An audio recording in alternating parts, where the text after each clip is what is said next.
Hello there, everyone. Welcome to the show. A little bit later today than usual, but as I recently discussed with chat, that doesn't matter. People don't mind that. Free space, Kittler. What's the tech issue? When the wizard fuel hits, why have you made these, Stacker? What was the point? However, it's not wrong. It is pretty good. Good stuff. Right. So I have some news stories today and some memes, which we'll get to soon. There will be tech issues, says Kittler. Well, there were sort of configuration issues last time. There weren't really any bugs. But there are a lot of streams where there aren't any tech issues. It used to be pretty common, but I resolved a bunch of things and it's not so common anymore. Right. So let's get right into it. I don't have anything to explain before we start, I don't think. We did a little bit of a pre-show. Go ahead and vote for what you'd like. We can do news or memes or something else. If you want to do a different vote, then we will creatively interpret it. I might also have guests, because for the last few streams I haven't had any guests, and there are a few available in the live pool currently. I wonder if I do a guest vote, and what would be the emoji for no guests? Because some people do prefer solo. Were there? Oh yeah, for the pirate auditions there were, yeah. All right, so far you guys are voting for news.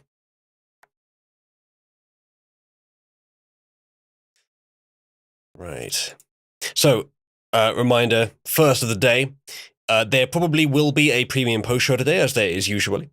If you want to join for the premium post show, which is just half an hour to an hour, sometimes more, of extra content at the end of the show for those who are long-term supporters, then go and sign up on my Subscribestar at fund.isloo.net.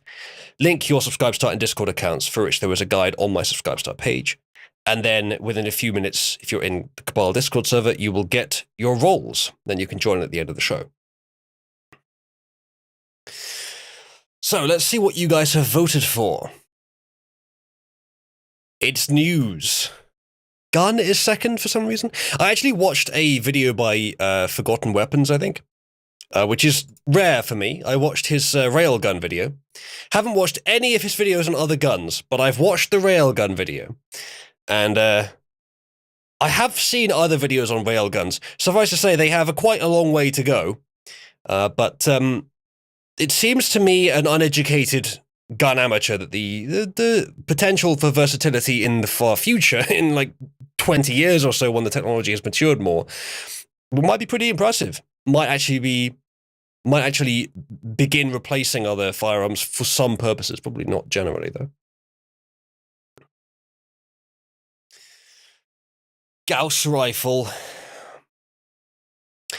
It was a Gauss rifle in Crisis.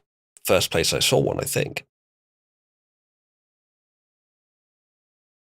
It's kind of magnetic rails, even though it's not really literal rails. It moves along sort of a rail. Gauss musket. It's a rail musket. A rail blunderbuss. Yeah, Bright, in Crisis 1, in Crisis 2 there were a few others actually. The Jackal was pretty nice. The Jackal and the Grendel were the nicest in Crisis 2. I think, did they not make a comeback in 3? At least one of them did. Crisis 2 I think is pretty underrated. I think all three of the Crisis games are good. I don't think the first is particularly more open world. It's a bit more, but it's not night and day. It's not like 1 was open world and 2 and 3 were closed. It was, 1 hid its areas better. It obscured them with sort of sloped boundaries, but they were still boundaries. The only real exception is that you got to sort of move around in the ocean and skip some parts. Crisis 2 and 3 just made it a series of sort of wide paths, but it was almost the same amount of openness. It was just, in 2 and 3, not disguised as well.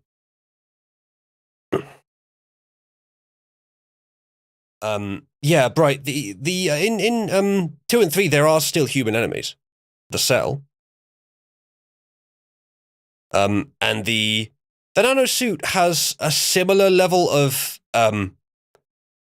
utility in 2 and 3. It's just arranged differently. It's more optimized. I do prefer the way it controls in 2 and 3. I don't mind 1, but there are more modes than is necessary in 1.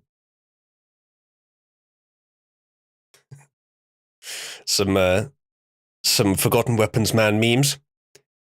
It's because they open it. Yeah, okay. They don't react as funnily as the Koreans. So okay, that's fair enough. Would you guys like me at some point to do a playthrough of Crisis 1? I don't know. Whenever I ask you guys about me doing games or some other content, you always say yes, and then when I do it, almost no one comes to watch. But I might do it anyway.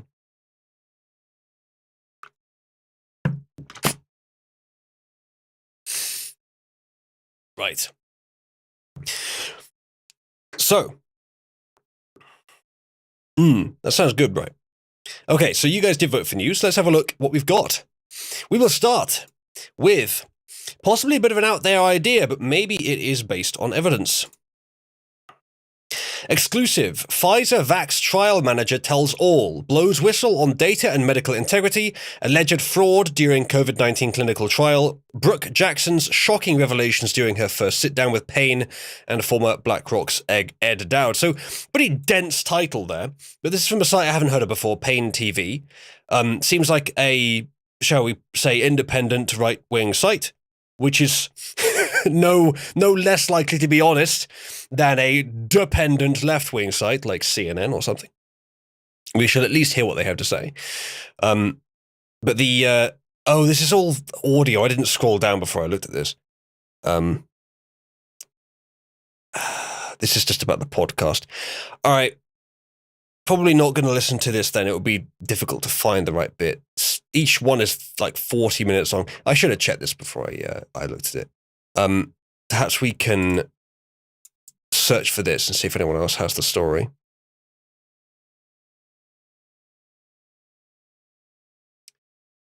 Nope. It's all the same thing. It does say exclusive, to be fair.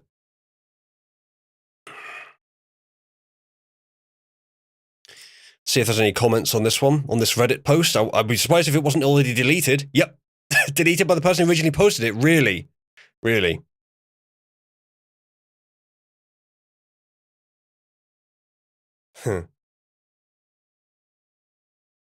Not much information here, sadly. All right. Well, we'll come back and look at that when we can. Let's see what this is. Yeah, this seemed fairly minor, but could be a sign of more things to come. So more honk news now. Ottawa Police Staff Sergeant resigns from position today. I'm not sure if this is actually today, but it's recent anyway.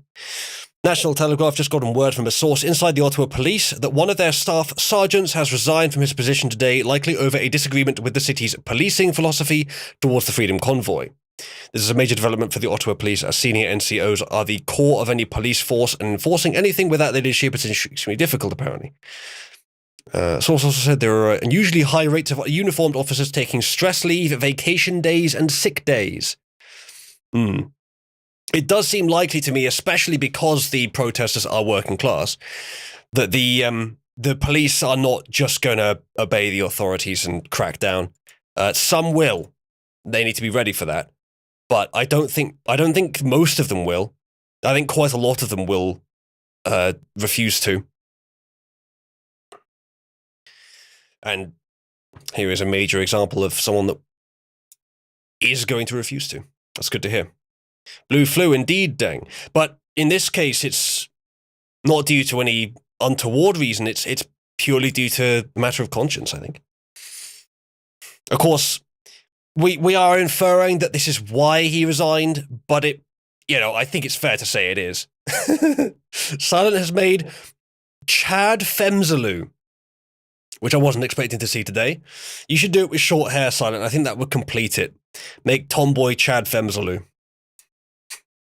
All right, next meme. This is from The Hill, who are usually pretty lefty. In fact, I've seen some real, radical tripe from them. But they say COVID-19 vaccine production quietly suspended at Johnson & Johnson. Johnson & Johnson, which I will henceforth refer to as J&J, because I'm not saying that whole thing every time. By the way, you can add that image that Silent posted as an emote, whoever in the server has permission. Temporarily halted production of its COVID-19 vaccine in the Netherlands, the only manufacturing hub making usable doses for the pharmaceutical company, according to a New York Times report on Tuesday. The company stopped production of the vaccine at its facility in the Dutch city of Leiden at the end of 2021 and has instead turned its attention to making another vaccine for an unrelated virus, the Times reported. That'll be the next virus, I'm sure. The pause is temporary and is expected to last just a month, but it could reduce J&J's vaccine supply by a few 100 million doses. While the J&J vaccines from Janssen Pharmaceuticals has been linked to rare blood clots and is considered less effective than Pfizer's and Moderna's shots by the Centers for Disease Control and Prevention, it is extremely important in Africa and low-income countries which rely on the simpler one-dose shot. It's all sort of from within the realm of these vaccines are acceptable, which we can refer within that realm. We can say relative to each one, and yes, they do cause side effects, possibly more than others. But it's actually interesting the way that they've worded it. The J&J from Janssen Pharmaceuticals has been linked to rare blood clots and is less effective than Pfizer and Moderna's. They don't mention that Pfizer and Moderna's cause heart attacks and also have blood clots issues, as far as I know. At least they have myocarditis risk. They've worded it as if it's just the J&J ones. The vaccine also avoids the requirement of storage in ultra-cold temperatures, which makes shipment of Moderna and Pfizer doses more difficult. That makes sense. Saw an article earlier, which I didn't click on because it seems like pretty boilerplate news, that in, I can't remember which country it was, a developed country, about 600 doses were not stored properly and were still administered. So yeah, that does happen. Yes, Daka, that's about right.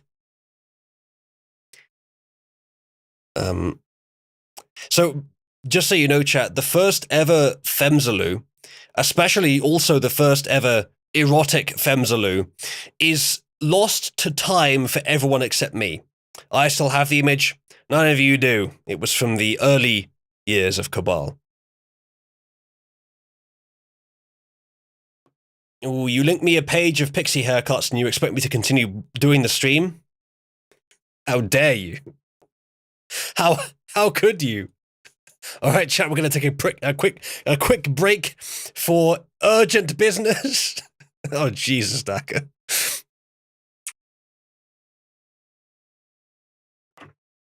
I was thinking of doing that, right? All right, let's move on to the next story. What was this? Ah, yes. This should be in the memes list, but let's just look at it anyway. So this apparently came up on a game show recently. So chat, A, B, or C, what is a popular multiplayer online game in which a parasitic shape-shifting alien threatens a spacecraft crew? A, Below Us. B, Among Us. Or C, Behind Us. Now, no talking about 110 countries, chat. Don't you dare. Don't you do it. Don't you mention the 110. Because I think it is 110 now. I think they've been kicked out of Ukraine, or 111, whatever. So yeah, this happened. There was a recent stream Snuffy was on with Among Us, but every other person that she was playing with seemed like utterly unbearable, so I haven't watched very much of it. All right, this was linked to me recently by a member of the server who linked it to me privately, so I won't reveal who they were. This is about the state of trans people in the UK, and it's actually somewhat positive news from our perspective, though it's possible that it's not right, even if it is generally better than it could have been. So, trans people in Britain would be excluded from single-sex spaces unless they possess a gender recognition certificate under unpublished guidance from the Equality and Human Rights Commission, EHRC. GRCs are currently held by as little as 1% of trans people in the country. So, to summarise quickly, the UK's national policy appears to be that trans people cannot enter spaces intended for the opposite of the gender they really are, unless they are verified by the government as having transitioned. I can think of worse solutions, and most other nations use them. So, I mean, if you're going to have any sort of recognition of trans people, maybe this is the best way to do it, but having relying on the government for this, I don't like it. But again, there are worse ways to do it, including just, yeah, fuck it, you can use whatever you want. Doesn't matter if you're essentially just an obvious pedo in a skirt. Yes, you can go in the women's bathroom, no problem at all. Like, that's about the worst solution, and that appears to be the solution in lots of places. So it goes on. Vice World News has been leaked sections of an unpublished guidance pack dated from the end of 2021 from Britain's Equalities Watchdog, which advised businesses and other organisations such as shops, prisons and gyms to protect women by barring most trans people from their single-sex spaces, including toilets, wards and changing rooms. A trans person looking for legal recognition of their gender identity currently requires medical assessments and psychiatric interviews in order to prove their gender and receive a GRC. Non-binary identities are not recognised in UK law. Well, I think a quick based in chat would be appropriate. You are absolutely fine to say you are whatever you want. You have that freedom. However, making the government officially recognising it and changing laws and policies according to your fucking feelings isn't acceptable. So this is not discrimination. This is policy according to reality.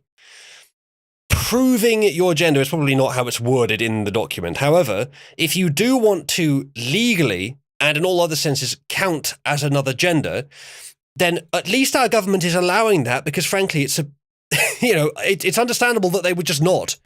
I mean, at least from your perspective, from the transgender person's perspective, it could be that they just say, no, that's ridiculous. We're not letting men in women's bathrooms, no matter how much they prove that they are the other gender. And frankly, maybe that is the correct approach. Yeah, that is shorter, Silent. It's pretty good. All right. Any more commentary on this? Because this, as I said, I can think of worse ways to handle the transgender issue. What do you guys think? Anyone else in the UK think that maybe this is an acceptable way to handle it? Because at some point soon, we're going to find out how these issues are going to settle long term, I expect.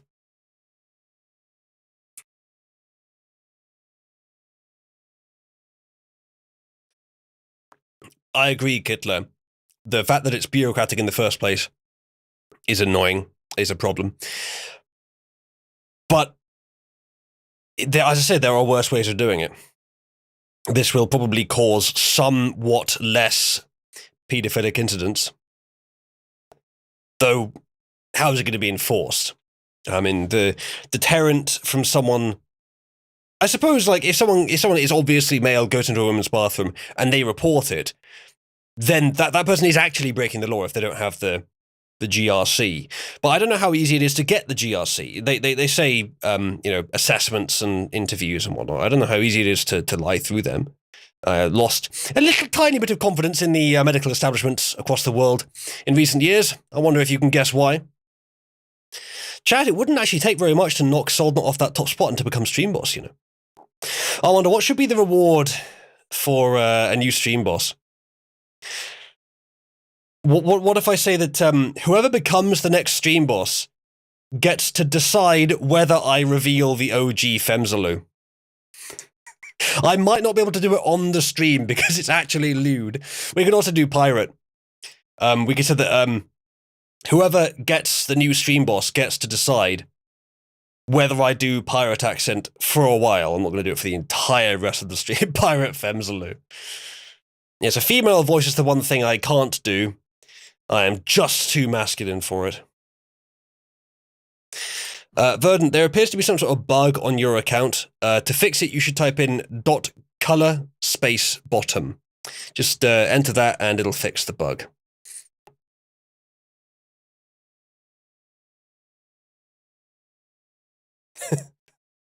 Oh, you misspelt it. Good job. Good job, Eb. Well done, Eb. Nice, Eb. Eb, you fixed the problem on your account. You are now a bottom. Everyone screenshot that. And in case anyone wants to know, you can still, it hasn't changed since last time, but if you missed it, you can type in .colors and you can get a little display up that shows you what colors you can have. It also tells you some more details. I have been working on the code behind that, or that's going to replace what's behind that.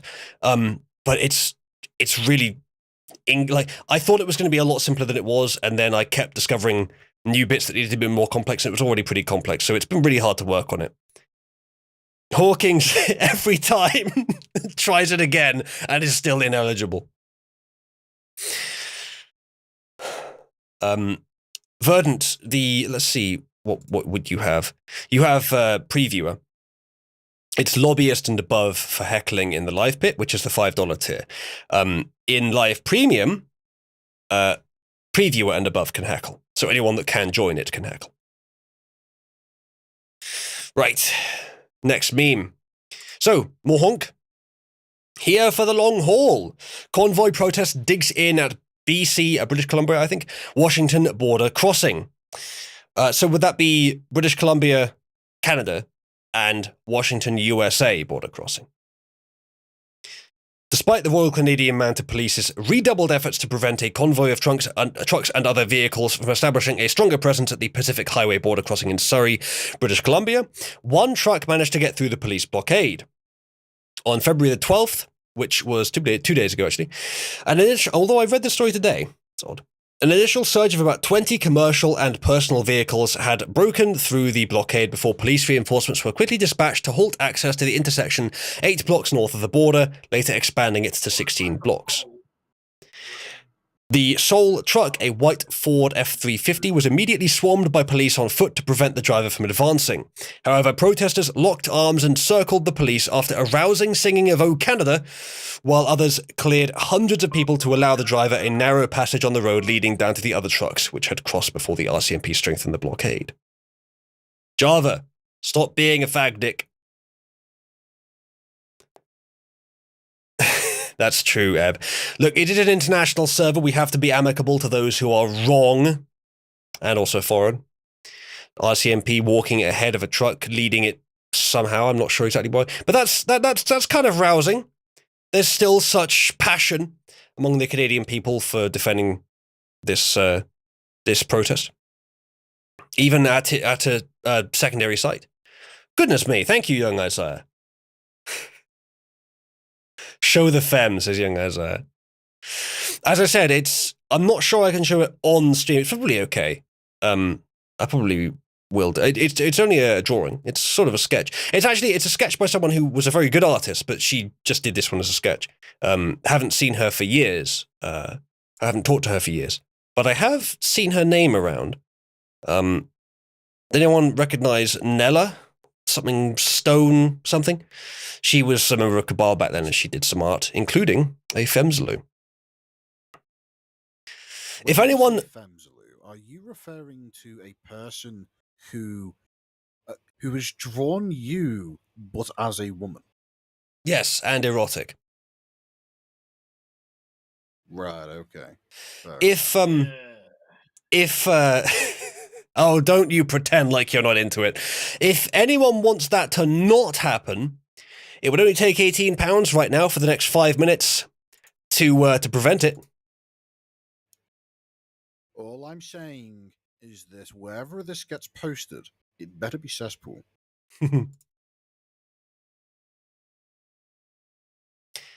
Right. So yes, the driver who didn't provide his name told that, oh goodness, excuse me, Enigmatic is asking for piracy mode. Which I suppose I could start right now, if you guys want. Or here be pieces of 8. I wonder how many days I can do this before me voice is fecked.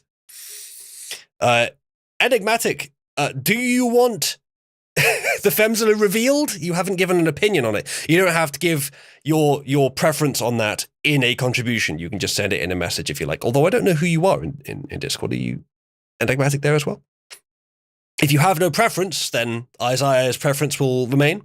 But chat, if you want to change it... Oh, and okay, you are enigmatic. You don't care, fair enough. If you want to change either of those things, if you want to stop the pirate voice, which I'll start doing in a sec, or if you want to stop the Femzaloo reveal, All you have to do is become stream boss. Right. Our mateys, for those watching at home, this vaccine has been requested by a contribution. We got no choice in the matter. It's gonna make it really fucking dense to get through this. But you'll manage. You'll manage. Right, so. I think, shall I maintain the pirate voice for quoting people? Maybe that's not appropriate. No.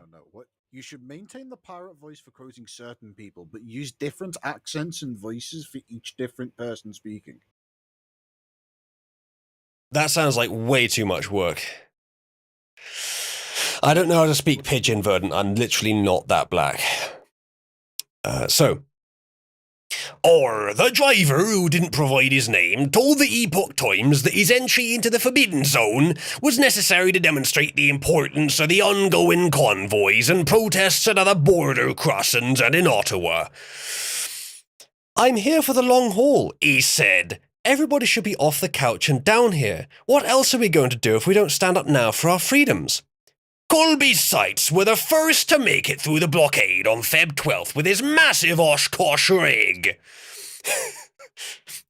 Or I wouldn't mind a massive Oshkosh galleon myself. I just started driving and regular Canadians started to open it up. Seas told the Epoch Times. It was like Moses and the Red Sea just parted ways, and we were able to go. Dang is saying cringe. Chat, press 1 if it's cringe, press 2 if I should continue anyway. Sorry, Dang, you've been outvoted.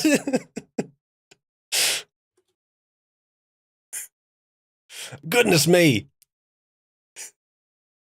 Young Isaiah has contributed quite a lot and says no pirate voice and Fem Oozlu in private stream only.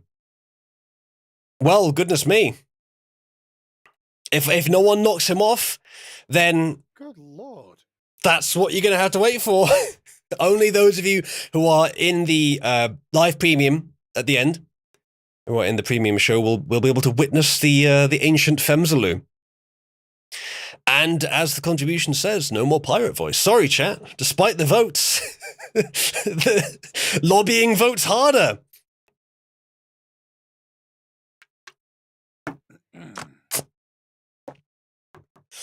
Right. Why does he have so much money? I'm sure that he's just dumping his funds before he has to ship off to Russia. Are you sure that this isn't? Oh, what was the other person who gave you way so much money? Carl. Carl and Isaiah had a brief, almost bidding war once. Also, yeah, Ginge, you are the person that's dropped the biggest single contribution on me, so. Shush. That is irrelevant. Are you feeling outdone suddenly? Right, so. Contributed with ad spam as well. Yeah. Isaiah, you're still muted because you had an open mic, but since you appear to be here now, I'll unmute you. No, it's okay. I'm at the grocery store right now. Ah. How did you contribute? Effort, I suppose. Well, thank you. Okay, so. Seas or Size, I'm not sure, was part of the convoy that began in Chilliwack, British Columbia, and stretched approximately 40 kilometers, about 25 miles, with more people joining as they approached Surrey. He estimated thousands and thousands and thousands had joined the convoy. Other protesters said the lineup was more than 90 blocks long. Is that 90 like city blocks, like buildings? So each of them might be about like a truck and a half, maybe 2, maybe even 3 trucks. That's quite a lot. I would expect an American to correct me, but I'm pretty sure block is what they refer to as. If you ever look at a top-down view of an American city, you'll see that they follow a grid pattern. Yep. Blocks. Yes. Here's a fun fact about American cities, by the way. American cities do very well vertically compared to European cities. However, European cities don't have much less usable space somehow. The main reason for this is because US cities have much wider roads and much more car parks. They dedicate entire large areas just to car parks, and they depend heavily upon cars to get around even inside the city. And because of this, it also means that there's less pressure to shorten routes and to put in other, for example, public transport systems like metros. Metro systems in Europe are much more developed than in the US, though there are some in the US. They're not very developed usually. So European cities, despite not being very vertical, actually have a similar amount of usable space. Yes, indeed, Java. That's a good reference. I do like place boying. The meme that I used to add billions to the original meme system was like that thumbnail. So you can just Google YouTube thumbnail downloader, put that URL in, and you could add that image to the meme system under billions. Right. Anyway, that's that article. So the convoy continues and increases in size according to the reports that we're seeing. This is pretty good. Do not stop. Maintain it. Right, so this was something that I thought we would take a few minutes to look at. I don't know much about this guy, but I gather that he's well known. Medical experts weigh in on Bob Saget's cause of death. Several medical experts weighed in on an autopsy report that was released describing actor Bob Saget's cause of death, with several saying that details about his death are perplexing. Saget, 65, was found dead in an Orlando, Florida hotel room last month, and this week, Orange County Chief Medical Examiner Dr. Joshua D. Stephanie said he died of blunt head trauma. Quote, "It is the most probable that the decedent suffered an unwitnessed fall backwards and struck the posterior aspect of his head. The manner of death is accident," the report said. His family earlier said that he hit his head and decided to sleep it off before he was found dead. Now, if you think you have a concussion, you don't sleep. That's my amateur understanding. Because some concussions, sleeping is the last sleep you do. For some reason, it kills you when you sleep. Now, that's amateur knowledge. I don't know if that's completely accurate. I'm sure someone will correct me if I'm wrong. But that's what I had heard. Next bit. But Dr. Jeffrey Bazarian, an emergency physician and concussion expert at the University of Rochester Medical Center, said that such an extensive injury that was described in the report would not have likely been ignored by Saget, formerly a star of... We don't care, actually. Quote, "It's like an egg cracking," he told the New York Times. "You hit it in one spot and it can crack from the back to the front." This is a bit grim, this article. If you're squeamish, you might want to wait until we're done. The injury, Dr. Bazarian said, would have left him confused or possibly unconscious. Quote, "I doubt he was lucid," Dr. Bazarian added, "and doubt he thought, I'm just going to sleep this off." An autopsy report that was released alongside Stephanie's statement said Saget had posterior scalp abrasions, subgaleal hemorrhage, blood that forms between the scalp and skull, discoloration of the eyelids due to the fracture, subdural hematoma, a buildup of blood on the surface of the brain, and subarachnoid hemorrhage, which is where your sexually submissive spiders are bleeding. Is actually bleeding in the space that surrounds the brain, apparently. Another expert, Dr. Gavin Britz, the chair in neurosurgery at Houston Methodist, also appeared to question the autopsy report's findings. Quote, "This is significant trauma," Britz told the New York Times. "This is something I find with someone with a baseball bat to the head or who's fallen from 20 to 30 feet. In making reference to the report showing that Saget had fractures to the bones in the eye socket, known as the orbital bones, Britz said that if you fracture your orbit, you will have significant pain. So... to summarize, the nature of the autopsy appears to suggest that the story the family is telling doesn't make sense. That he would have been in too much pain, or possibly not conscious enough, to just casually say that he'll sleep it off. Why are you saying F? Yes, indeed, Bright. It's a good reference. Press 1 if you can't hear me. Oh, look, no one pressed 1. That's fantastic. Except Eb will. Well, Eb pressed 2. Well, Eb's fine then. Is anyone else getting an issue? You could try leaving and rejoining.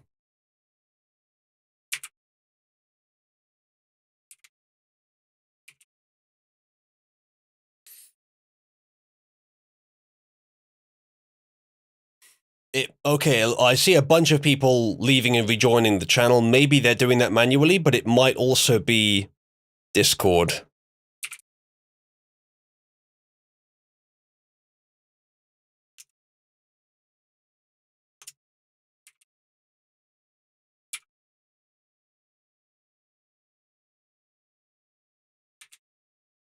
One second, chat. There, I've given you a link. No, that's the fucking wrong link. I wasn't really thinking.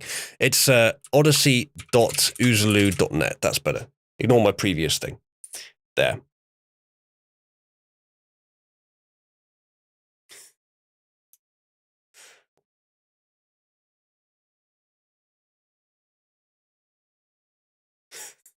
Daka, that's it's a good summary of the Lord of the Rings situation. We'll get back to that later. Maybe Picky says Twitch is fine. It should be.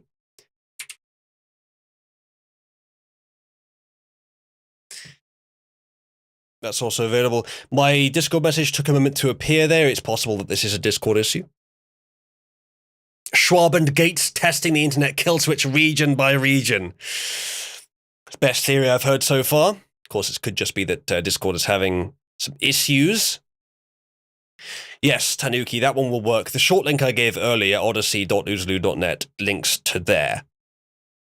It should do anyway.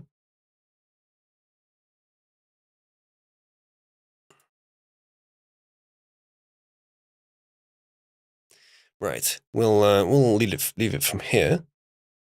See you soon, Eb.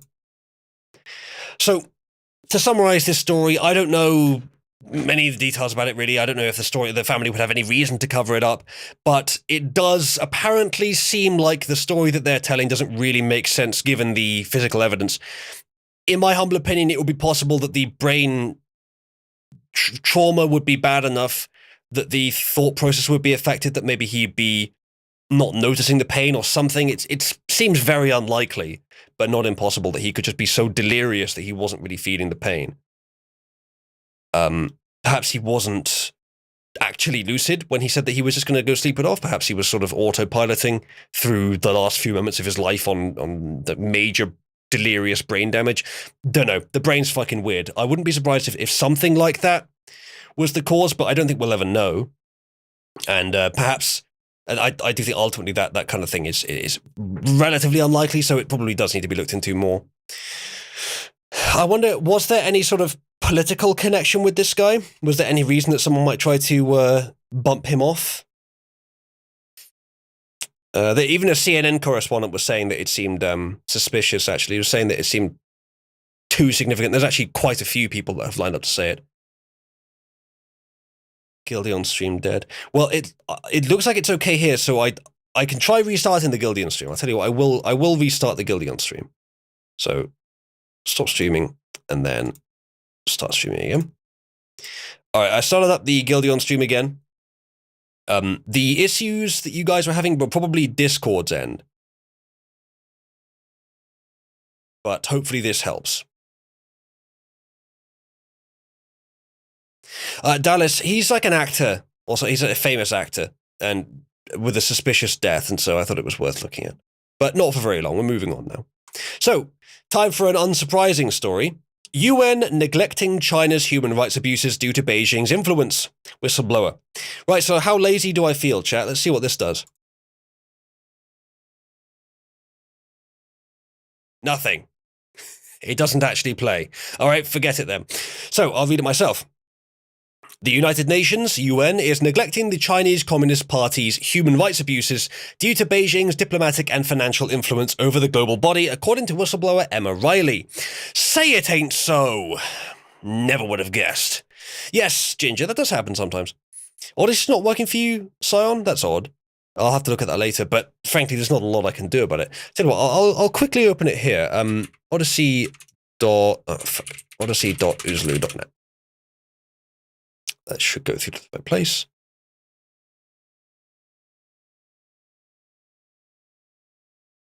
Live 10 months ago? The hell?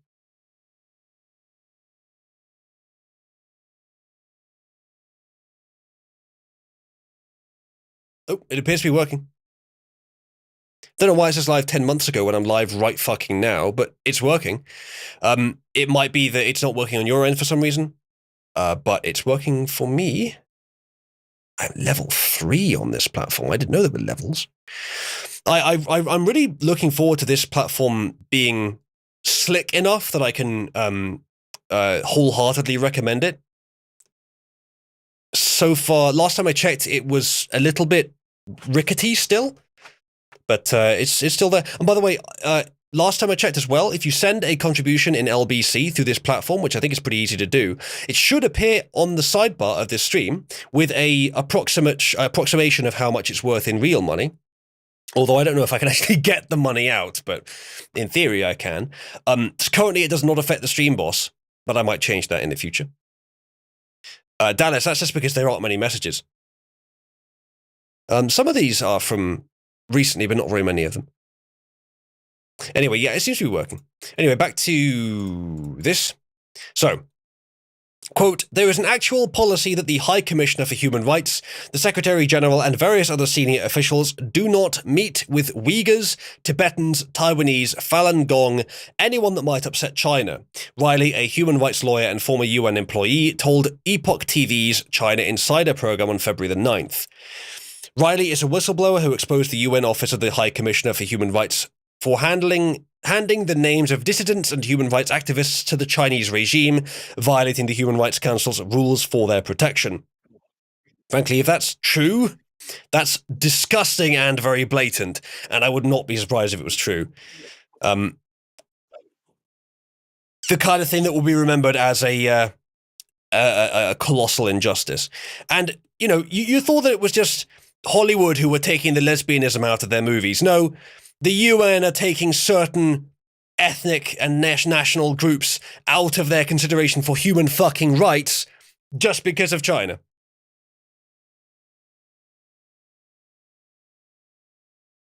Yeah, there you go, enigmatic. So, chat, press 1 if you know of any good reason for the UN to exist. Press 2 if not that. One target practice, says Petrichor. Well, there probably is something that I would agree is worth doing that they do, but I don't know of anything right now. Excellent source of comedy. I'm not sure that I'm not sure if that is it. I'm not sure if it's worth the money, Ginger. I mean, I know later down in this picture, there's an image of their fucking. Look at that. Look at that display of opulence there. I know that probably isn't solid gold, but it bloody looks like it.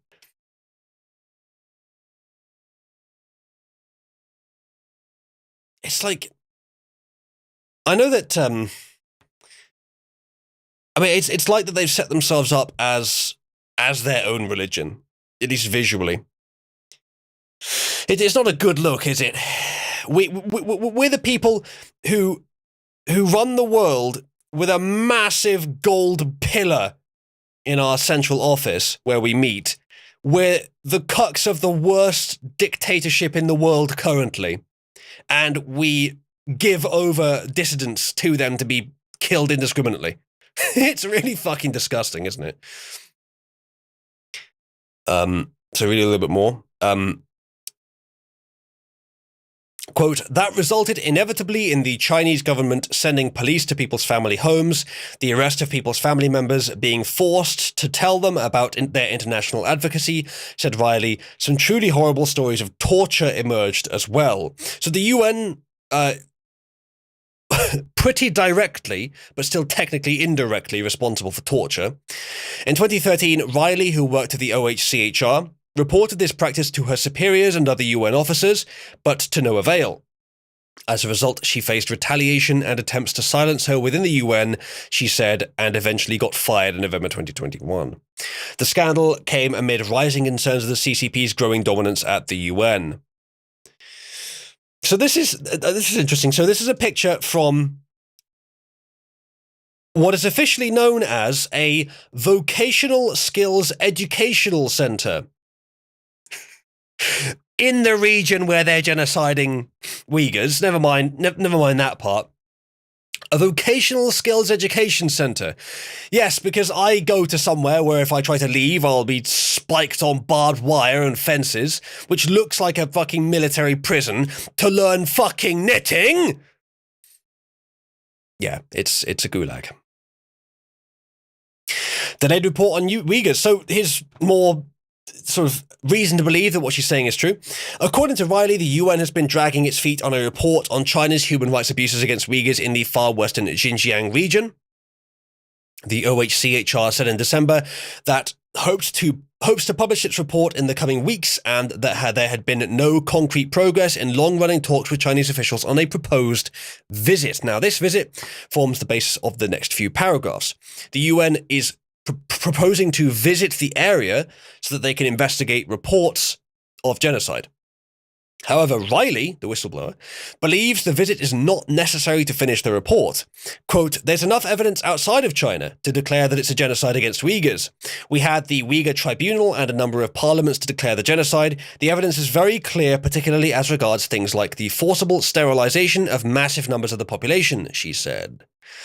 The CCP's campaign against Uyghurs in Xinjiang has been labelled genocide by human rights groups, as well as several nations. This includes both the former and current US administrations and the parliaments from Canada, the Netherlands, Lithuania, Belgium, the Czech Republic, and the UK.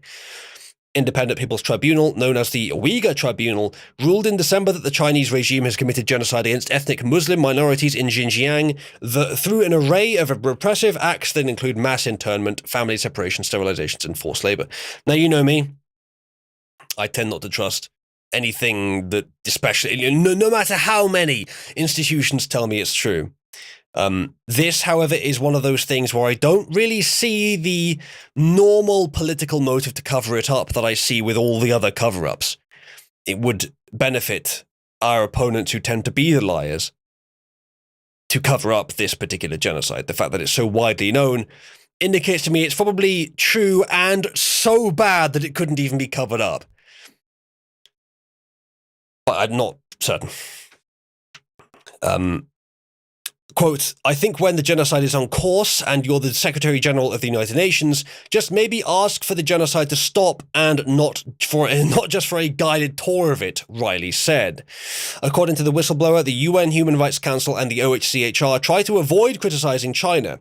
She said that UN High Commissioner for Human Rights Michelle Bachelet has not condemned human rights abuses against Uyghurs or Falun Gong, a spiritual practice whose adherents have been systematically persecuted by the CCP since 1999. And to be clear, I think I'm right in saying that the Epoch Times, the source for this article, and one of my favourite sources, I think they are Falun Gong or affiliated with the Falun Gong. Either way, they're enemies of China and they're friends to Western dissidents like us. So, good source. I have found it to be about the best source, actually. They focus mostly on US news. And so I use the Express, not quite as good a source, but still acceptable for most UK news. And actually, most of our news today is UK, or about half of our news today is UK. We'll get onto that soon. So I'm going to link this in the chat if anyone wants to look into it closer, but it just keeps going like this. Basically, the UN appear to be, according to this report, just an arm of China's genocide. And whatever else. I mean, the WHO certainly was back in the day. They seem to have dropped it now to some extent, but to whatever extent now or earlier, they are also a China puppet. The UN appears to be as well. Not surprising. The UN has not appeared to be doing anything useful for quite a while.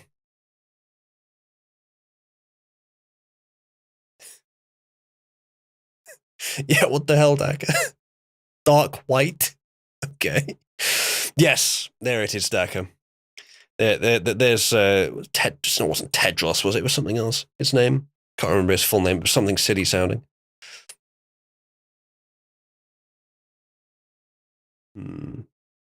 Yeah. Okay. Right. Next article. We've got 3 more from Epoch Times, and the rest are from Express, which is mostly UK and European. So. COVID-19 vaccine needed for Americans fleeing Ukraine into Poland, according to the State Department. Now, this is the kind of thing that I'm pretty sure was in a parody article The idea that if you're fleeing a war zone, we're going to come in there and make sure that you're vaccinated before you're able to flee the war zone. This is possibly even a new high for Clown World. Now, that's merely judging by the headline. Let's read a bit more, but this, from the headline, seems horrifically Clown Worldian. The US State Department said US citizens who have tried to flee Ukraine into Poland amid escalating tensions with Russia have to present proof they've been vaccinated for COVID-19. Yeah, this is horrific. Poland has indicated to the US government that US citizens may now enter Poland through the land border with Ukraine. No advanced approval is required. Poland being based. Poland has a pretty good record on being strong on illegal mass immigration. But they open the borders immediately to Americans fleeing Ukraine because it makes sense. Because it's not just mass immigration of unskilled Africans or Middle Easterners. And even then, like, accepting some number of refugees still is maybe acceptable if they're valid, if you actually check. Although if you can't check, then don't, and they still have no right to be in your country according to international law. But you get the point. If it's viable, if there's a practical good reason, as there is in this case, sure, no problem. It's just that usually there isn't. There is instead a pretense pretending to be a valid reason, which actually opens the door for mass unskilled immigration. Yeah, indeed, Daka. Biden's going to make sure those Russian soldiers invading Ukraine are quintuple jabbed. I'm pretty sure that was actually the parody article that happened. Like, this is another example of the Babylon Bee is just predicting the future by a few months. This is an insanity. The US is going to ensure that they're going to enforce the border before people can leave the fucking war zone. That is only becoming a war zone, probably, because of the US's manifest weakness under Biden. And are they going to actually do anything about the invasion? They're making overtures that they will, but I'd be bloody surprised. I'd be surprised if they did anything real. Honestly, I expect at this point for Biden to maybe make a show, maybe do some intel, maybe work with the Ukrainians, but not to really do anything substantial to stop the invasion. I expect it'll be a token effort. Or it'll be the venue for a new fake forever war with China. Sorry, not with China, with Russia. Perhaps even something that Russia and Biden have collaborated to set up. But that, as I said before, is still a little bit of a far-fetched theory. So, quote, we encourage those traveling into Poland by land from Ukraine to cross at the Korczzowa Krakowicz or Medyka Szejny border crossings. US citizens must present a valid US passport and proof of COVID-19 vaccination. Travelers are also encouraged to present a negative test result from a PCR or antigen COVID-19 test. This is fucking ridiculous. Which will facilitate entry into Poland, the embassy said. It's not clear what may happen if an American citizen cannot provide proof of vaccination. Stay behind and get bombed. This is fucking ridiculous. Like, you couldn't have fucked up Afghanistan worse, and now you're determined to fuck up this as well.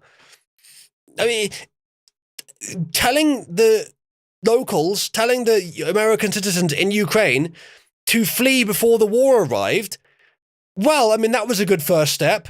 That's better than what you did in Afghanistan. And now you're just going to stop them at the border if they don't have the fucking papers. Utterly ridiculous. Ginger's prediction, apparently, is that Putin and the premier OG of Ukraine are going to make a under-the-table deal to allow Ukraine to effectively be peacefully united with Russia in a very World War II German style. That's a possibility, yes. Perhaps Russia's taking their time now to try to prove that Western powers aren't going to defend Ukraine and to therefore say, either join us or we'll invade. And then they will.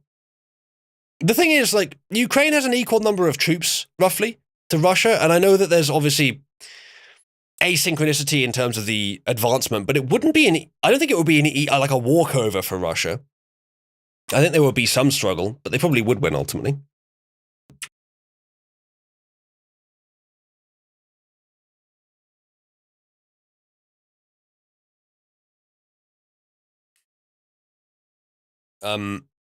Or Dallas, I'm not sure what the political situation is at home in Russia, but if they set up a forever war, it allows both nations to maintain a permanent war footing in their home nations, to maintain a which allows them to implement more draconian policies generally. It doesn't make sense to, because if the US is at war with Russia and it's in Ukraine, the US borders are not knowingly threatened.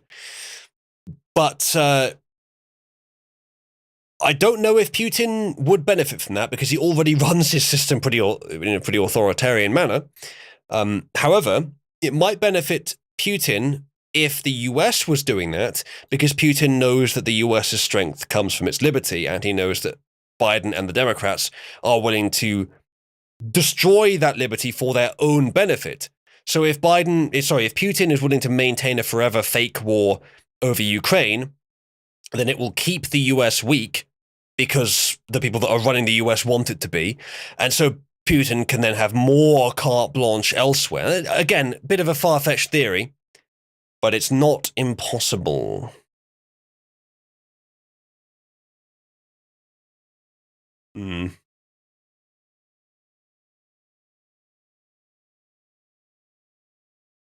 Zakon says literally nothing going on in Ukraine. That might be about to change.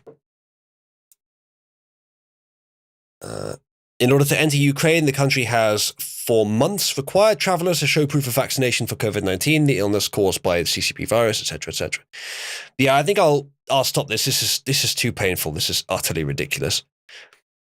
Now, chat, we've looked at one thing here that's kind of revolting, but what's the most revolting thing? In fact, I'll give you a few seconds to guess. What is the most revolting thing, chat? That's true, Tanuki. Shame, I'm not sure what happened to Farfetched. She reappeared in like late January, I think, and said, "Sorry, I've been away for a bit. I had a lot of work." Obviously, she didn't have to apologize, but it was. I'm not sure where she went after that. Maybe again doing more work. I think a lot of people deliberately distance themselves from Cabal because it's just such a tempting place to spend time. Perhaps that's what she's doing. Perhaps she knows that she has to distance herself so that she can actually do work. I've seen 1 or 2 people have pinged her in the last few days, and there hasn't been a response. Anyway, so Bright has it. Bright is correct. So we saw recently that there was a freedom convoy at the Arc de Triomphe in Paris. And now the police are firing tear gas at the Freedom Convoy protesters in Paris, going immediately further than I think Canada has so far. French police fired tear gas at the Canadian-inspired Freedom Convoy demonstrators protesting on February the 12th on the Champs-Élysées, however that's pronounced, in Paris, again, which is the Champs-Élysées is a very, very expensive street in Paris. Against COVID-19 restrictions imposed on the capital city. Police had already stopped 500 vehicles at 3 checkpoints in Paris early on February the 12th. By mid-morning, over almost 300 tickets were handed out. The situation turned tense, with scuffles breaking out around lunchtime, according to local media outlets. So the French stopped this pretty early on. The Canadians, I think, were just run over by it before they could do anything about it, but the French apparently were more ready, which is a great shame. But yes, we are indeed at the point where our quote-unquote free nations are dotted with checkpoints to stop protesters, to stop dissidents. It's not going well, is it, chat, generally speaking? The Freedom Convoy vehicles had blocked the Place de l'Étoile or something around the Arc de Triomphe by 4 p.m. with large crowds gathered on the streets. Riot police were attempting to disperse the demonstrators with the repeated firing of tear gas, journalist Catherine Trent wrote in a February the 12th Twitter post. Canada's anti-mandate Freedom Convoy protests have paralysed certain regions of Ottawa since late January, and they've also blocked crucial crossing points on the US-Canada border. The protests currently happening in France are against rules that mandate vaccine passes to enter public places. Well, France should do what we've done and just drop it all. The vaccine pass, excuse me, which replaced the health pass and took effect on January 24, has been made a requirement to enter bars, restaurants, fairs, shopping centres, theme parks and museums, as well as to access certain social and medical services. Yeah, so second-class citizen status. Quote, we've been going around in circles for 3 years. We saw the Canadians and said to ourselves, it's awesome what they're doing. In 8 days, boom, something was sparked. Pensioner Jean-Marie Azéas told Reuters, referring to France's anti-COVID-19 strategy. And as we know, as we found out recently, Reuters are ultimately owned by the same people who own Pfizer, and it's either former or current president of Reuters is on the Pfizer board of directors. So the Pfizer news service essentially is who she talked to. A woman who cheered for the motorists told the media outlet that protesters should defy the police order, which asked demonstrators to remain outside the Paris city limits. Well, then you can't close Paris. Why would you do that? The health pass of adults who haven't taken a COVID-19 vaccine booster dose 4 months after the second dose will be deactivated beginning on February the 15th. Yeah, so pretty much exactly what Pfizer would want, I imagine, in terms of how that's being run. Very, very papers, please, in France. My only concern, if there's going to be a world war, is that this time France and Germany would be on the same side of it.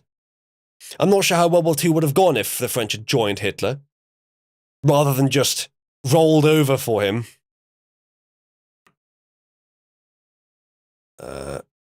French police had sent more than 7,000 officers as well as water cannon trucks and armoured personnel carriers to manage the protests. The police arrested 5 protesters from the southern Paris region for carrying hammers, gas masks, slingshots and knives. If you're going to these protests, it probably is best not to go armed. Okay, it's best not to go armed unless you have a constitutional right to be armed. If it's in the US and it's an open carry state, which of course probably they all should be, then sure, go armed. But in Europe, I wouldn't recommend it.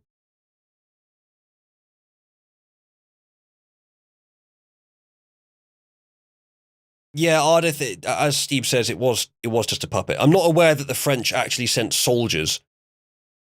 They just capitulated, ran France for the Nazis, but I don't think they actually sent soldiers to fight the British.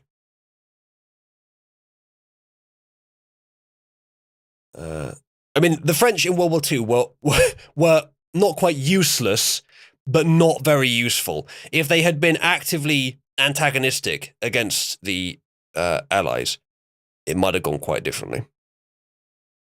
Yeah, Valazari, that's my concern.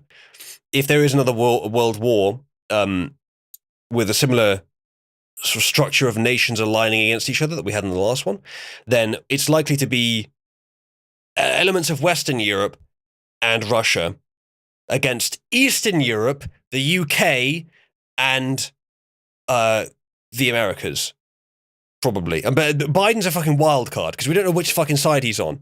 And then another wild card is Australia and New Zealand, who might just completely fall under China's influence. Although if that happens, I expect there will be. I mean, like, we've seen with Canada what happens when an Anglosphere country has just been taking it for years, and finally they just have enough and they snap all at once.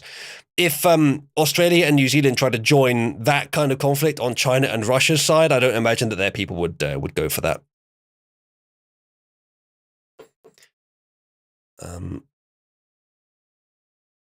True, Superfly. It is a risk. I'm not sure if it's a good idea, but if the local police know you're armed, it is another disincentive for them to do anything. But of course, if they know you're armed, then that's also an incentive for them to escalate, to bring heavier arms and to say, because they're armed, we're just going to bomb them.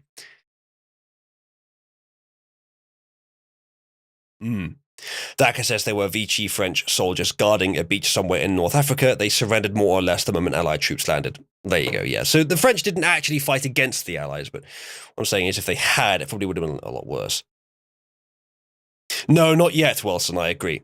But we are seeing some degree of critical masses being reached.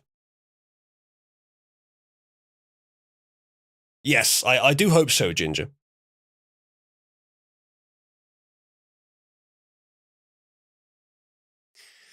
Right. So that's that story. Okay. Now we move into UK and European news. We start with an Epoch Times article because they occasionally write UK news, and this is actually pretty good. At least it sounds pretty good. Whether this is actually going to happen, I don't know. But it sounds good. It's good that they're saying it. Boris Johnson to restore a smaller state after 2 years of COVID-19 curbs, according to a UK minister. If you're American, press 1 if you're suddenly feeling envious. Again, he might not fucking do it, but at least he's saying he's going to do it, which is better than nothing. And Boris has been fairly good at sticking to what he says he's going to do as well. Not great, but fairly good. British Prime Minister Boris Johnson is committed to restoring, quote, a smaller state and taking a step back from people's lives following 2 years of COVID-19 restrictions and massive public spending, his new chief of staff has said. Steve Barclay, who was handed the role as part of the shake-up of number 10 Downing Street in response to the Partygate scandal, Boris is fucking throwing out all the chaff he possibly can, said the Prime Minister is taking a close look at where he can cut the size of the state. So, let me give firstly, I'll re-express my opinion on the Partygate thing for those that may have missed it. Secondly, I'll give the commentary on this that I believe is just below the surface, but not very far. They do mention it later. One, so for the Partygate, it is fucking bad.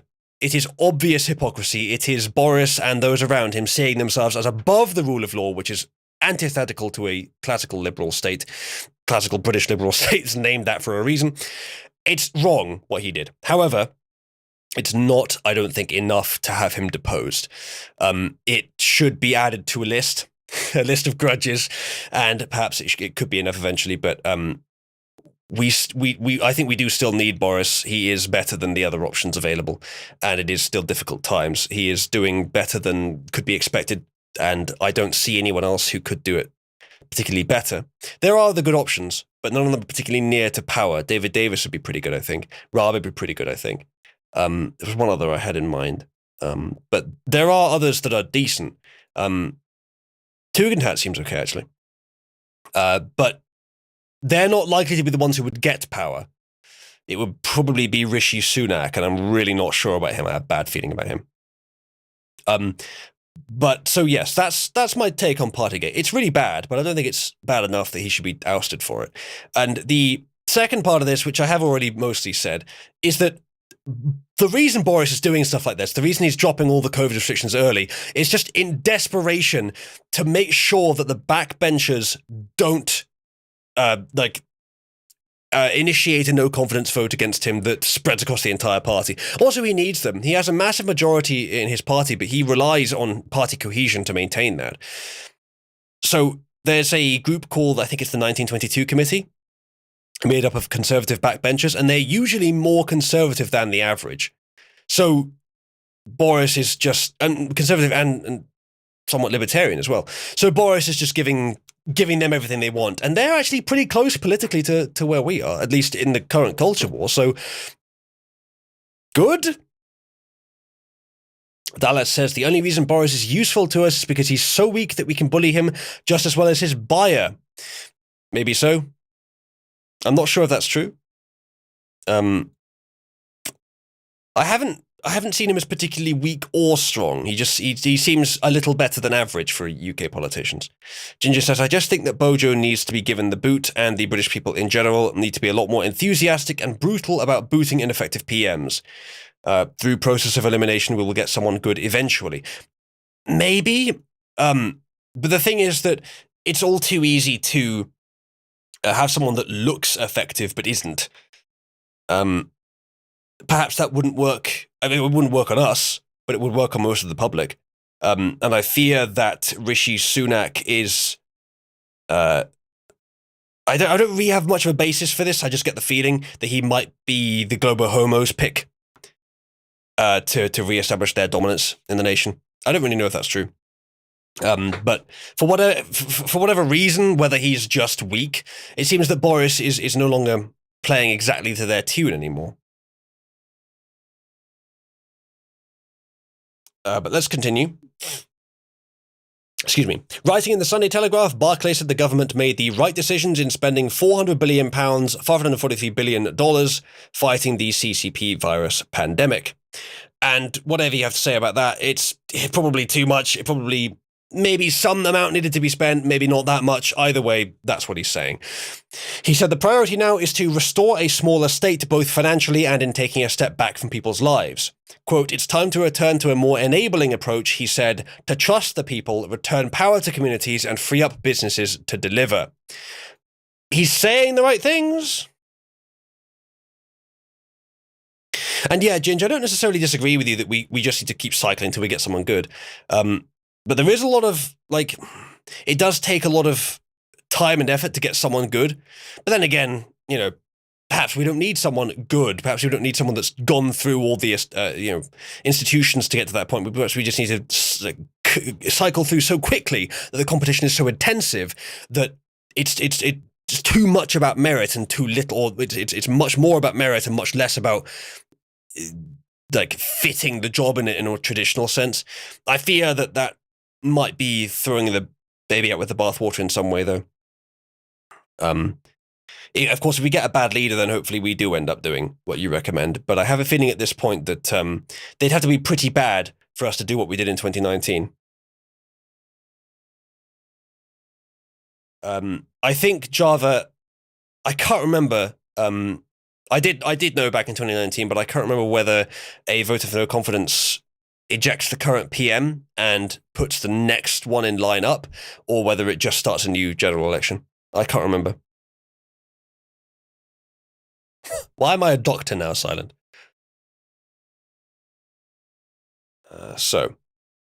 Barclay said the Prime Minister is raring to get the economy fully firing and determined to build more efficient and more responsive public services. Number 10's pledge to cut back the size of the state comes as Johnson strives to keep Conservative MPs on side while facing questions from police investigating alleged lockdown breaches in Downing Street, including in his own flat. It'd be kind of, I'm not sure if it's poetic justice or just like slapstick style comedy. If he does all this stuff, if he gives up all this red meat to his more conservative reporters, and then he just gets ousted when the report finishes anyway, they find that yes, he did flagrantly, because we already pretty much know, we've seen the footage, that he did flagrantly violate his own rules, and then they just oust him anyway, even despite all the things he's doing now. This is pretty much his only chance to keep them on side. It's like, yes, we could oust him, but look at all the good things he's doing. He's implementing all the things that we would want him to do. That's kind of the best strategy he has, because he knows he's fucked up. He knows he's guilty. Everyone fucking knows he's guilty. 15 Tory MPs have publicly called for Johnson to quit, while more are thought to have privately written to the 1922 committee of backbench Conservative MPs calling for a no-confidence vote. So, Boris has a majority in the parliament of about 81, 82, something like that. So 15 publicly saying they want him to quit probably means more like, 20 to 40 actually want him to quit. So he still has a decent majority with that. But if there's no confidence vote, it could spread across the party. It could be to the point where people just can't ignore the hypocrisy. I expect that he wants them to not initiate it. More are poised to do so if the Prime Minister is found to have broken his own COVID-19 laws, which they already know he has. The investigation will either turn up what they know to be true, or it'll be deceptive. Barclay said he knows how frustrating the recent weeks of speculation about the workings of government have been, but he said Johnson has apologised and is the best person to deliver the mission of renewal and recovery. Now, his apology is a bit weak, a bit shallow, a bit empty. However, unfortunately, I think this currently appears to be roughly true. He is the best out of those that are currently in high positions of power in the party. Number 10 said the Prime Minister will start the week with a visit to a manufacturing site in Scotland before heading to an oncology centre tackling COVID-19 backlog in the northwest of England. In a statement, Johnson said, "I'm getting out of London this week and taking a simple message with me. This government is getting on with the job of uniting and levelling up the country." Kittler says, "Can we get no spam to apply to StreamBoss?" I'm not sure what you mean by that.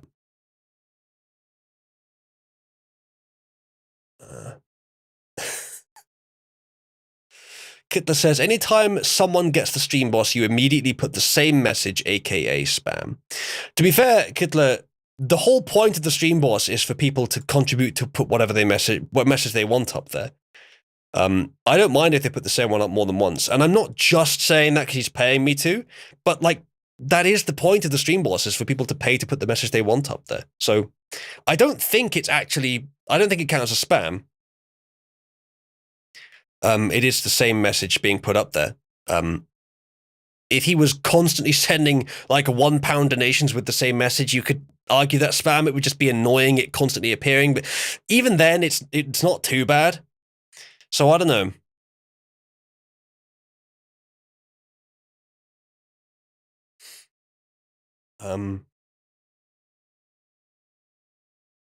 Maybe Dallas, but I don't think it was just Brexit. He was the best of the options available in general as well, and he has done well on Brexit, and he had such an enormous majority. I think he has space to implement other policies, and the other policies he's been implementing have been okay. So I don't know. I continue to have a relatively neutral stance on Boris. Occasional positives with the noted negatives.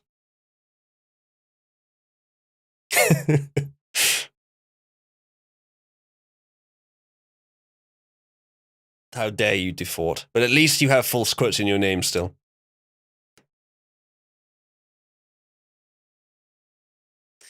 Right. Let's go to the next story. So the rest of the stories I have are from the Express. We will analyze them while attempting to cut through the Express's normal bias. But they're usually mostly UK and European stories now. And some of them relate to this, actually, as well. Actually, funnily enough, this is an Express story about the US, so not European. So, clueless, Joe Biden branded absolute disaster for humiliating US on world stage. Now, I saw this headline. I don't know who's saying it. That's why I'm reading the article. Joe Biden's first year as US president has been branded absolute disaster, with a foreign policy expert accusing him of humiliating the global superpower on the world stage. Chat, press 1 if you regretfully agree. Or press 1 if you're not a US citizen and you agree. I don't like that this is what I had to say about the US. I would like to be able to say good and proud things about the US. I'm not one of those people who is from the UK and wants to see the US suffer. I don't have any of that bitterness. I don't even view it as a competition, particularly, between the UK and the US to be slightly ahead in the culture war. But I have to be honest, this is true. He is humiliating the US. And it seems to be somewhat deliberate as well. Joe Biden recently celebrated a year since he became US president, but several opinion polls in the US are already showing the 79-year-old Democrat's popularity in rapid decline. Last week, his approval rating in a key average of major polls slumped below 40% for the first time since he took office. Ooh, thank you, Kaiser Holt. Kaiser says, Super Bowl LVI? Not sure what that is. Halftime Los Angeles Rams fan, and all I can say is, why do the Rams have to be such cucks? Also, sorry for sending that tip pre-show. No, sorry for that. That's absolutely fine. I appreciate it, in fact. I don't know a damn thing about the Super Bowl, but I'm glad that you're enjoying it, and maybe other people in chat are enjoying it too and will respond to your comment. Yes, I have seen a little bit about that, Java. I didn't look into it very deeply, but I do know about it.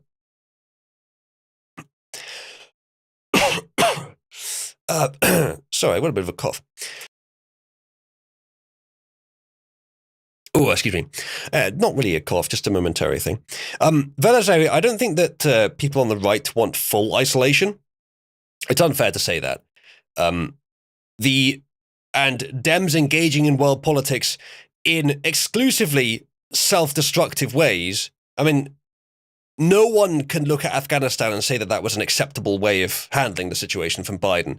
Completely inverting Trump's plan, pulling out the soldiers before the citizens. There are still hundreds of US hostages in Afghanistan, thanks to what Biden did.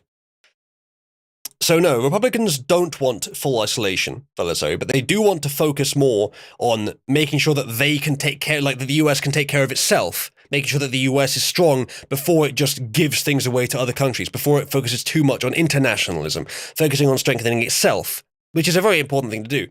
The US needs it right now. whereas the Dems appear to be intent on strengthening their enemies whilst weakening themselves, which is not seemingly doesn't seem like a great idea. What do you mean children over 9K? Not sure what that's a reference to. I missed something. LVI is the Roman number for 56. Yes, it is, I think. Yes. D is 500, L is 50. I think that's correct. I do know Roman numerals. I didn't know that that was supposed to be Roman numerals, though. Still over there are still over 9,000 people. Wow. Jeez, I didn't know it was that many. So, the Real Clear Politics average of all recent national surveys revealed just 39.8% of Americans approved of the US president's performance, while more than half disapproved, 54.4% disapproved. So that is including probably, not certainly, but probably, polls that have been inflated in his favor, because we know that the US press, who do polls, inflate in the direction they want. There was a particular, possibly they were called suppression polls, but we found during Trump's tenure that they were doing this, that they were deliberately inflating the disapproval, reducing the approval of Trump, or possibly it was in the election polls, actually, either way, that they were deliberately doing that and possibly had been for years as well. I wouldn't be surprised at all if they were doing that with Biden, and so his rating may actually be much lower. Also, we have found in recent years that the methodology used by most polling outlets, even the ones that aren't press, maybe biased more towards getting Democrat results and less towards getting Republican results. So again, it may be much lower than it shows here. Chilgon, I don't know if he's in charge of the nukes. I bloody hope not. I expect he's just in the Department of Defense, but obviously he shouldn't be anyway. Obviously it's ridiculous. Ginger says, or Ginger just commenting on Isaiah's contribution, discouraging people from even wanting to contribute to the system via the effect of watering down other people's ability to make an effect. Why does anyone want to spend so much just to get my message wiped out by that rich bastard again? I mean, I have considered putting some sort of logarithmic effect on the contributions, but if someone does want to contribute that much, I don't really object. As well, Ginger, you could argue that by someone else contributing that much, it means that other people don't have to bother while it's high up, and that the numbers roughly level out. Maybe that's worse. Maybe we should be encouraging more people to contribute. Perhaps there should be more of a reward for contributing a small amount, even if you don't break the stream boss. I'm not sure. It becomes a bit nuanced at that point, and you also have to consider that, you know, like the thing with a normal economy, you don't want to be too harsh on the wealthy because then they leave. Fair enough, Ginge. Yeah. You're not necessarily saying he shouldn't do it, just explaining why others may have concerns. I completely understand, and I have considered those concerns.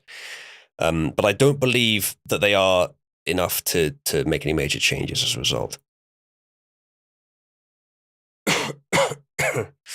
That's true, Isaiah. And perhaps what needs to happen in Cabal is that I believe that there is already at least one anti-Fed group. Perhaps they need to band together to take down the pro-Fed party messages that I put in the stream boss spot. Excuse me for just a few seconds, chat. I'll be right back.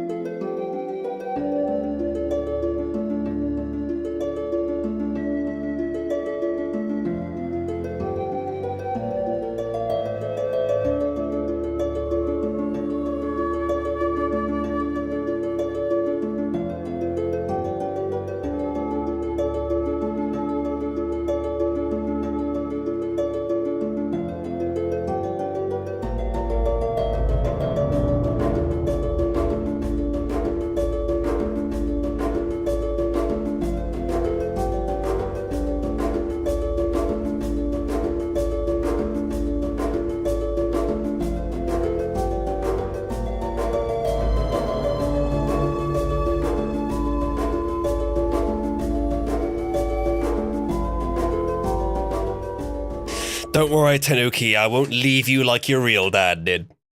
Tanuki, far be it from me to make such brash assumptions, but I think, am I right in saying that you are male? With the word cutie in your online name, is it fair to say that perhaps you don't have a great relationship with your father?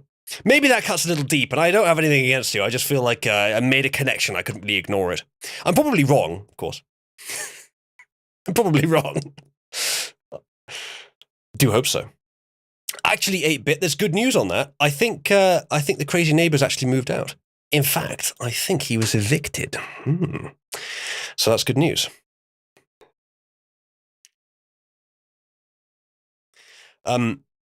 Tanuki, have you started doing your VTubing yet? If you have a link to it, we'd appreciate it. Best advice I can give to anyone that's trying to start a, I would say just a YouTube channel or something similar, but pretty much any project, is just start. Doesn't matter if it's not up to the full specs that you want it by the time you're done with it. Just start, because the most difficult thing will be to actually maintain it consistently.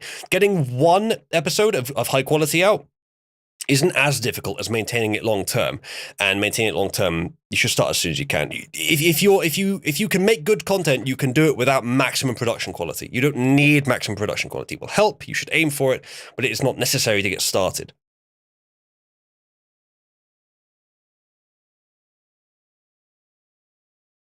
Fair enough, Tanuki. Yeah.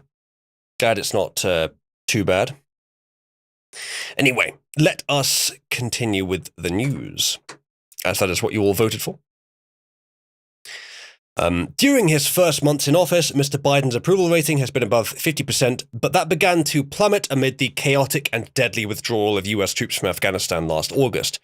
Pressure mounted recently when it was revealed. I mean, to be fair, if his approval rating was ever above 50%, then I can't see a reason for that other than fakes in the polls. Adjusted polls. Not even, like, there were polls that were showing that more than half of people that were going to vote for him said that they were only voting for him because they didn't like Trump. So even more than half of the, 40 million votes he got didn't actually approve of him. So how on earth would more than 50% of the country approve of him in his first weeks? Yeah, there's no way. It was never that high. And since it was never that high, it's almost certainly not that high now. His approval rating might even be below 30 at this point, in reality.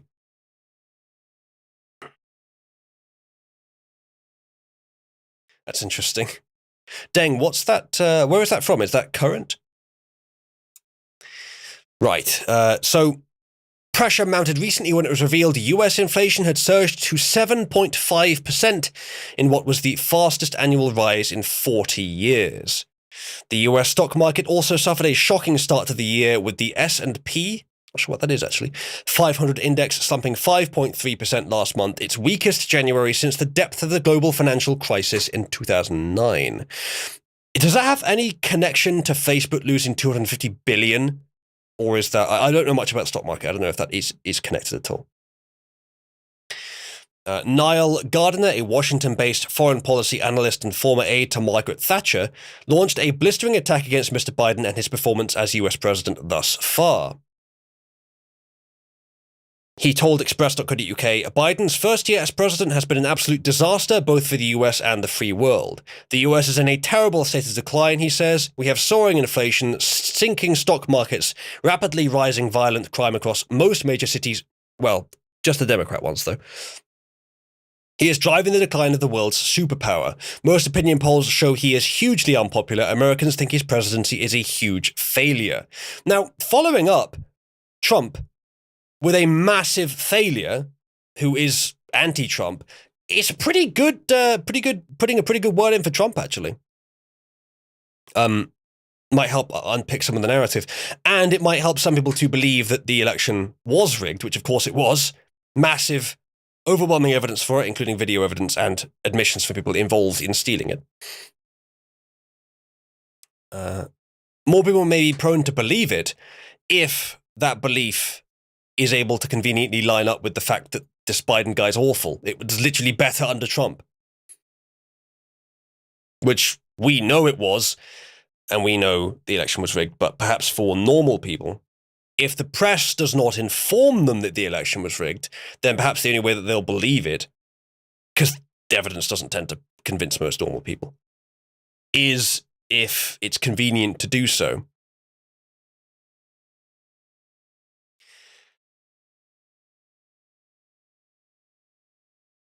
The withdrawal of troops from Afghanistan was absolutely catastrophic, and that was the biggest US foreign policy disaster since the Vietnam era, says this analyst, and he's probably not wrong. It may even have been worse than anything in Vietnam, but I'm not a historian, I don't know. Quote, "It was the humiliation of the world's superpower. The reality is many US allies now don't trust Biden, while the adversaries of the US are growing stronger," and that was my greatest fear from Afghanistan. It's not so much simply that, of course, the people that suffered and died there are not to be forgotten, but I think on a broader scale, what it was intended to do was to make the US untrustworthy as an ally, to separate it from its allies, which would significantly strengthen both its allies and the US itself, may even drive Western Europe further away from US dependence. Probably has weakened NATO quite significantly, which is the only reason that Putin is willing to make moves against Ukraine and then possibly China against Taiwan. Mr. Gardner, who I think was the analyst, raged, "It is an embarrassment and humiliation to have Mr. Biden as president," accusing him of being clearly out of his depth. I don't think that's just the dementia either. He accused the Democrat of driving America's relentless decline and claimed he is clearly incapable of proving to be an effective leader of the free world. The expert concluded, "It's an embarrassment and humiliation for the US when we have the leader of the free world who is clearly out of his depth. This is a clueless, out-of-touch president who has uttered contempt for the role the US plays as the leader of the free world, driving America's relentless decline. The US needs real leadership from someone who actually believes in America and will lead the free world. Joe Biden is clearly incapable of doing that," he says. Kind of based. On Saturday, Mr. Biden warned Russian President Vladimir Putin in a phone call between the two leaders that invading Ukraine would cause widespread human suffering and diminish Russia's standing. Not sure he cares about either of those things. The White House said President Biden was clear that if Russia undertakes a further invasion of Ukraine, the United States, together with our allies and partners, will respond decisively and impose swift and severe costs on Russia. He's talking about economic sanctions, I think. That's what it sounds like, because that's not going to be enough. President Biden reiterated that a further Russian invasion of Ukraine would produce widespread human suffering and diminish Russia's standing. I don't know why they put that twice. Next article. Brexit Live. Don't capitulate. Insane EU plot to pulverize UK. PM told to tear up deal. Boris Johnson has been urged not to capitulate in talks over the Northern Ireland Protocol. Frankly, we probably should have already initiated Article 16. If you guys remember me talking about that a little while ago, Europe is fucking around. The EU, rather, is fucking around with the Northern Ireland Protocol, which was a complicated arrangement set up to satisfy both sides. And both sides were okay with it.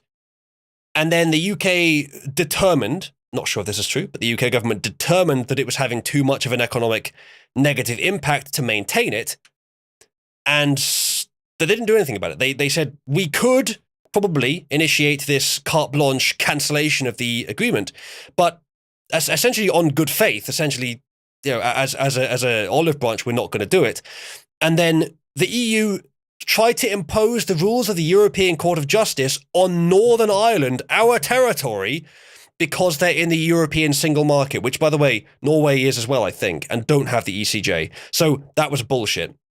Basically, the EU were deliberately being provocative, fucking around. And so we probably should have already pulled the trigger on that.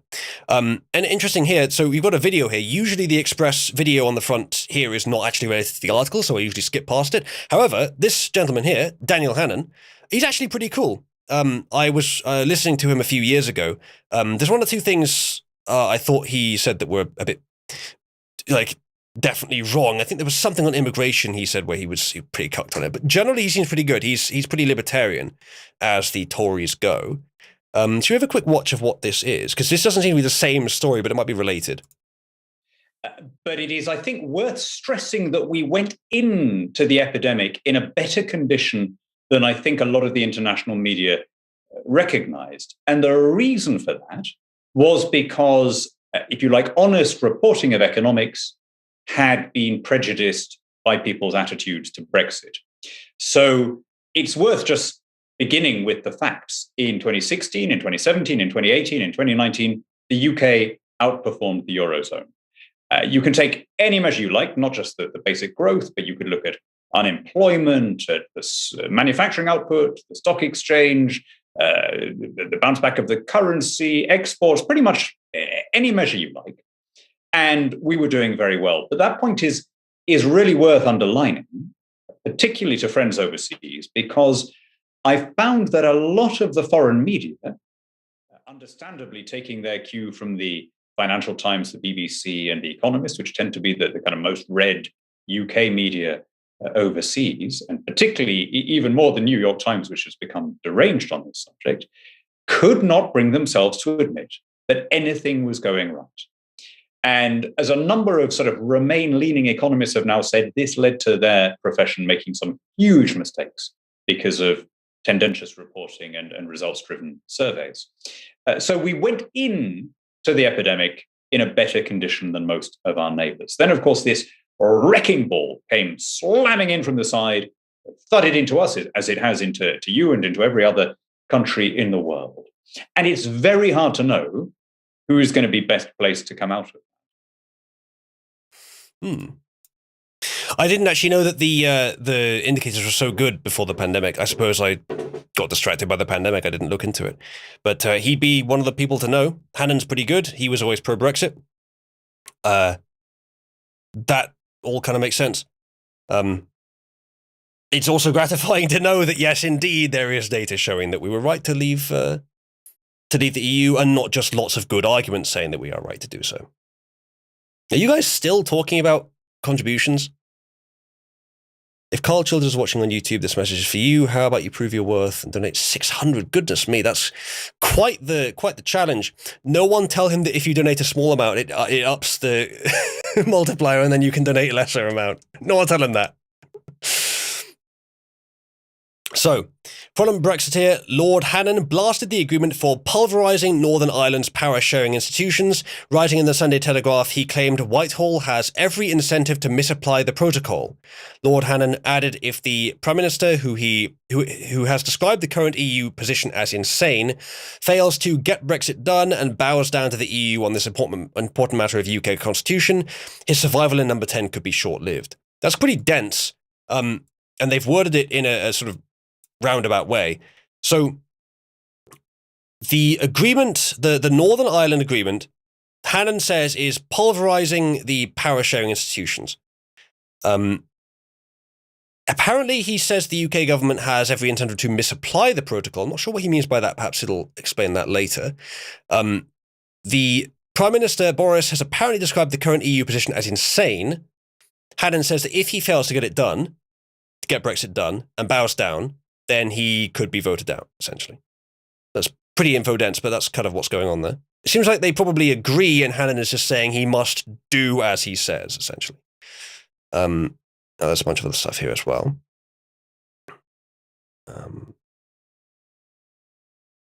Interesting. Brexit red tape fury, Scottish independence plan mocked. Yeah, Scotland's kind of fucked. If they need to get rid of her, she's awful. New Starmer surgeon plot to defy the will of British people if Boris toppled. Yeah, that'll be fucking awful. Brexit victory looms for British Airways, firm on track for being world's best. I think I actually have that article next. We'll leave that for now. Boris savaged over Brexit deal. Shadow Northern Ireland Secretary Peter Carl told etc., etc. We have a Prime Minister, goes to Northern Ireland, makes an absolute solemn promise there will be no border down the Irish Sea and has no intention of honouring that promise. In fact, breaks it straight away. It's just a customs border, isn't it? They did put quite a lot of provisions in there for Northern Ireland to leave that if they wanted to. UK sets Brexit trade record. The UK has set a Brexit trade record with non-EU imports overtaking those from the EU. That's fucking important. That's really important. Office for National Statistics data show that the UK imported £222 billion worth of goods from the bloc in 2021. This is the lowest figure in more than half a decade. That is written to sound like more than it really is, but at least we're making progress. It represented a drop of almost 17% since 2018, this being the last year of stable trade with Europe. Yeah, that makes sense.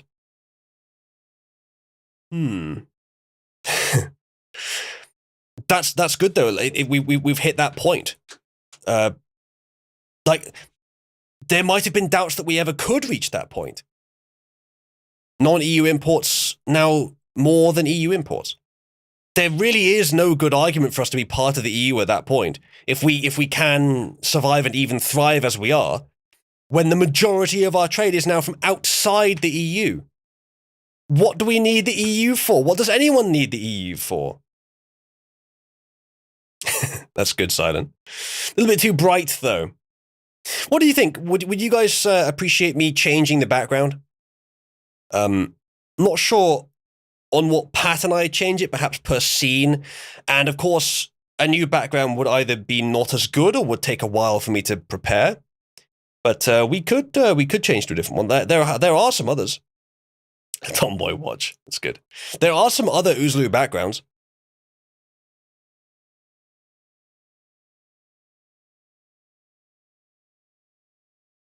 Use a skull loading icon. Now, if the end screen ever considered a necromancer's mausoleum. Not really my wizarding style. The skull was made by Aurelian.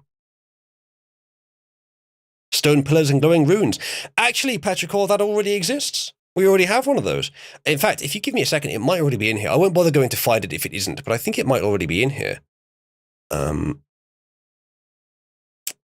don't think it is, actually. Let me just check quickly if it's already added as a source. I think it's this.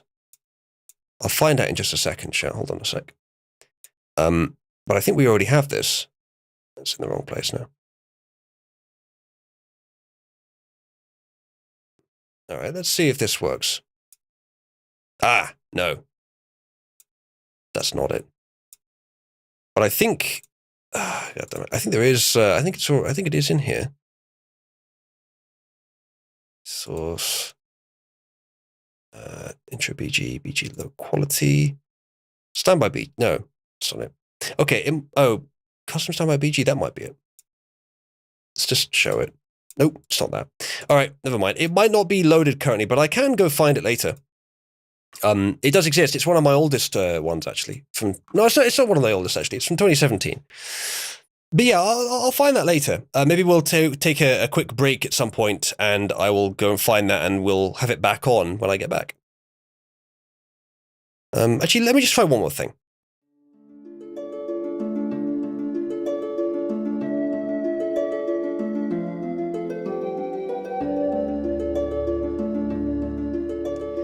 It is there. Right. It was the next thing I was going to try. All right. Give me a second. I can change the background right now. There you go. There you go. It's very different. It doesn't really look as good 3D, but it matches the stone pillars and glowing runes that you requested. And it's also moving around side to side. Which is not really good for a stream background, but this was originally made for edited videos. So what do you guys reckon? Do you prefer the library background, or do you prefer the forest background? Make your vote now. 1 for library, 2 for forest. And it doesn't have to be permanently. It's just for the time being, for a short while. So 1 for library, 2 for forest. Yeah, indeed, Petrichor. I think there might be a static version of this one. Maybe I'll go find that later. We can technically do that, Dallas, although I'm not sure I want to. By the way, all of these backgrounds, and most of the backgrounds I ever used in my videos, were based on still images, and then I added animations on top. You can see that the sort of shaking of the steam coming out of that pipe, that's all my custom work. The water behind also has a sort of flowing effect. There's obviously falling leaves, there's birds in the background. I put in a lot of effort to this one, possibly even more effort on this one than on this one. But still, both had a decent amount of effort. And I think I could make a good new one now, because this is exactly the kind of thing that I would want to do in Natron. in a way, Velazari, I suppose. Make the background speen. All right, let's go to the next article. Brexit victory looms for British Airways. Major UK firm on track to being world's best. I wonder how that's being measured. Oh, you can't see this yet. Hold on a second. There we go. British Airways is set to see a major post-Brexit victory, which, according to one commentator, see the company on track to being the world's favourite airline. and the video accompanying it is British Airways plane collapses at Heathrow Airport. A little bit discordant. So, the news comes as the European Union is likely to reach an imminent compromise on its strict rules surrounding airline ownership. For British Airways, this could see a lucrative return to full British ownership as the International Airlines Group, or IEAG, seeks to demerge. This conglomerate currently consists of Aer Lingus, which actually is that's a pretty similar. It pronounces very similarly to the one of the divisions of the Theoden's men, the Rohirrim. Was that their battle cry or something? 4th Aer Lingus. Anyway, British Airways, Iberia, Level, and Vueling. According to one expert, Matthew Lynn, a financial columnist and author, in reality, what was basically a merger with Spain's Iberia has hardly set the world on fire, either for shareholders or for passengers. British Airways has come under increasing fire surrounding its service and quality in recent times, yet Mr. Lynn argues that there is hope for the national flag carrier. So this seems very speculative. This seems like it's bad, but under this new policy, we reckon it'll be better. Well, I'm not sure it will be. Doesn't seem like a whole lot of a story here. Let's see what this is. Oh, this is good. Brussels fears total chaos, which is always a good start to an article, as European Freedom Convoy prepares to descend on EU headquarters.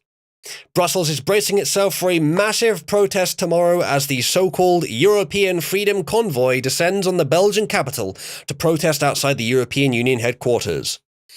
Always silent. Always.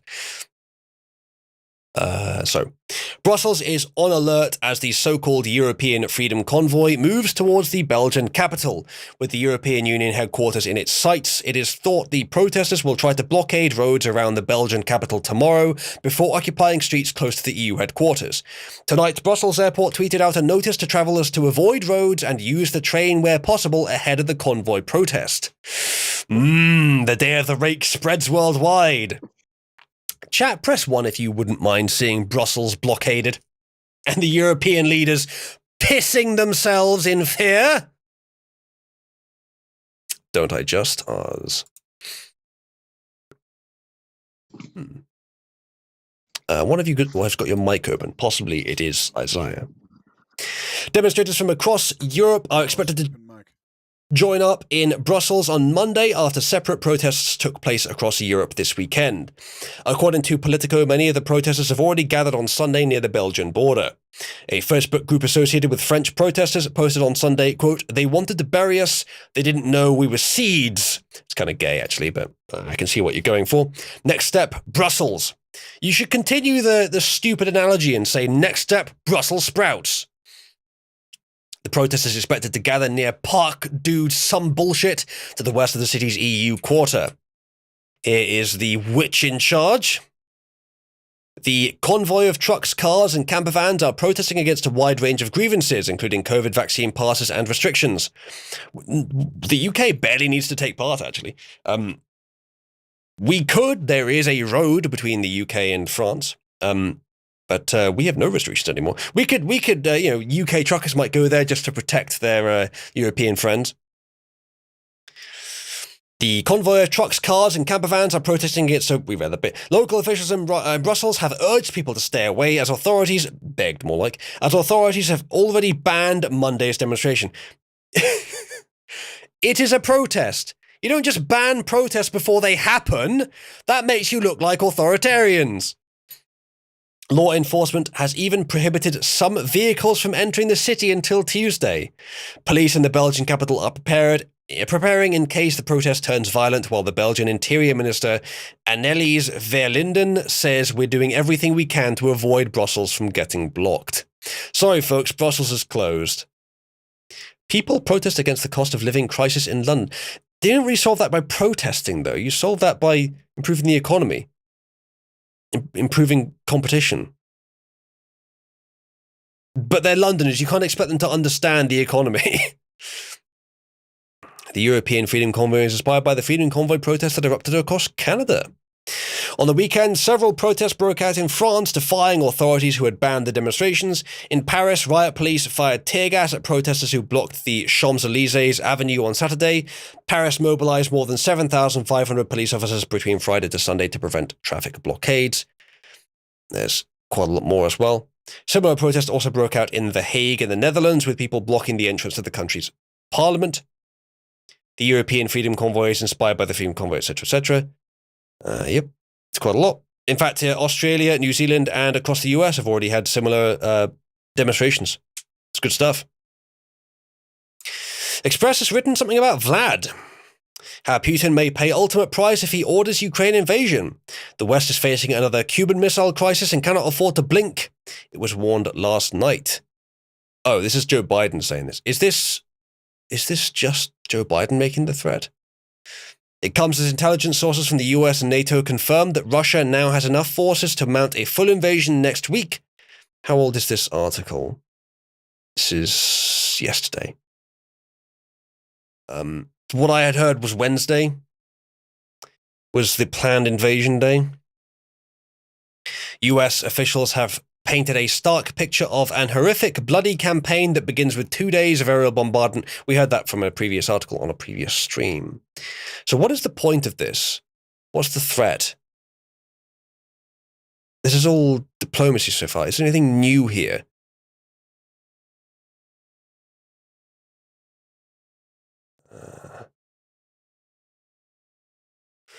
It doesn't look like it, no. Never mind. 11-year-old Ukrainian gives astonishing analysis of Putin war plans. Yes, you heard me right. We have another woke 10-year-old to give their opinion.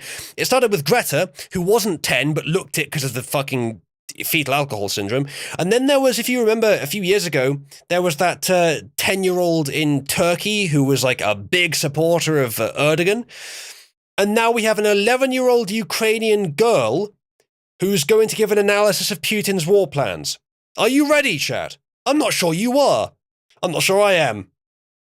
An 11-year-old Ukrainian girl gave an astonishingly mature analysis of how she understands Russian President Vladimir Putin's plans to invade her country. That's not her, by the way. But that is, apparently. So we'll be reading this article mostly for comedy, but who knows? Maybe she is actually somewhat insightful. I mean, she is Ukrainian. She has insight that we don't have, though she is also 11. Speaking to Sky News from a Ukrainian community centre in Huddersfield, Anastasia Herman explained, by the way, Huddersfield is in the UK, so she's not living in Ukraine. Anastasia Herman explained how President Putin is looming large in her thoughts every day. Well, let's not go there. She described how he makes her feel scared with his tactics and threats of invasion. It comes as Ukrainian President Volodymyr Zelensky fired back at claims made in the past 48 hours about an imminent Russian invasion. In Anne Frank, I don't know if that's supposed to be a reference, in a frank analysis of the unfolding crisis in Ukraine, she said, I feel really scared and frightened about it because you don't really know what to expect from him. She also described how Putin gives the enemy the feeling that he could strike any moment, and that this is what has left her feeling so concerned. Anastasia said, it is like any time, any second. The comments come as observers now believe as many as 200,000 Russian troops could be lined up along Ukraine's border with Russia and Belarus. I will skip the actual data from this, as mostly we've already seen it, but also I'm here to see what the woke 11-year-old is saying. That's it. There's nothing else. Well, I read this. In a sobering assessment, Prime Minister Boris Johnson said, we stand on the edge of a precipice and things are as dangerous as I have seen them in Europe for a very, very long time. The lesson of the last 100 years is that when Poland is threatened with instability or aggression on the borders of Poland, then we are all threatened and we're all affected. Based Boris defending Poland. Silent, it turns out he's bad. Very bad. What the hell, Decker? So, yeah, the based 11-year-old basically just said that she's scared. Now, nothing against her. That's about what I expect. But why were they saying that it was an astonishing analysis? She said that she's scared that she could strike at any time. That's the astonishing analysis, is it? All right, let's go to the next article. The Queen! The Queen's bombshell announcement no one saw coming has completely split opinion, apparently. The Queen made a bombshell announcement that no one saw coming, which has completely split opinion, royal expert Russell Myers claimed. Queen Elizabeth II, at 95, celebrates her Platinum Jubilee this year, marking her historic 70-year reign. Britain's longest-serving monarch succeeded her father King George VI upon his death on February 6, 1952. Her Majesty's 7 decades of service to the nation will be honoured by an extended bank holiday weekend in June. So that's 70 years she's been in power. That's the Platinum Jubilee, I think. However, the Queen kicked off this year's festivities last weekend as she cut a cake during a special reception, etc., etc. Nonsense, bullshit. Nonsense. The following day, in a landmark statement, the monarch announced it is her wish that Camilla, Duchess of Cornwall, be known as Queen Consort when Prince Charles becomes king. If that's all this is, I think we already saw this news. When is this article from? It's from yesterday, so there must be something new.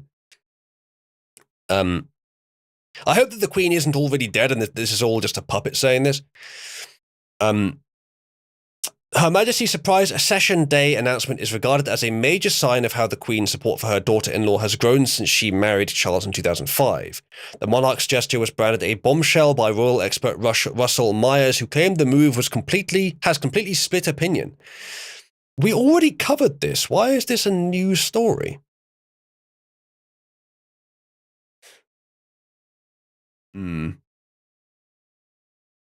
Yeah, I do hope she's still alive. I do hope that this isn't all some ploy to pass power on to Camilla.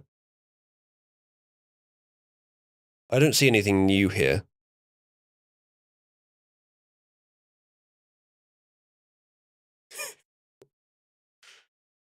Meghan and Harry won't join Charles, William and Kate for coronation. Oh no.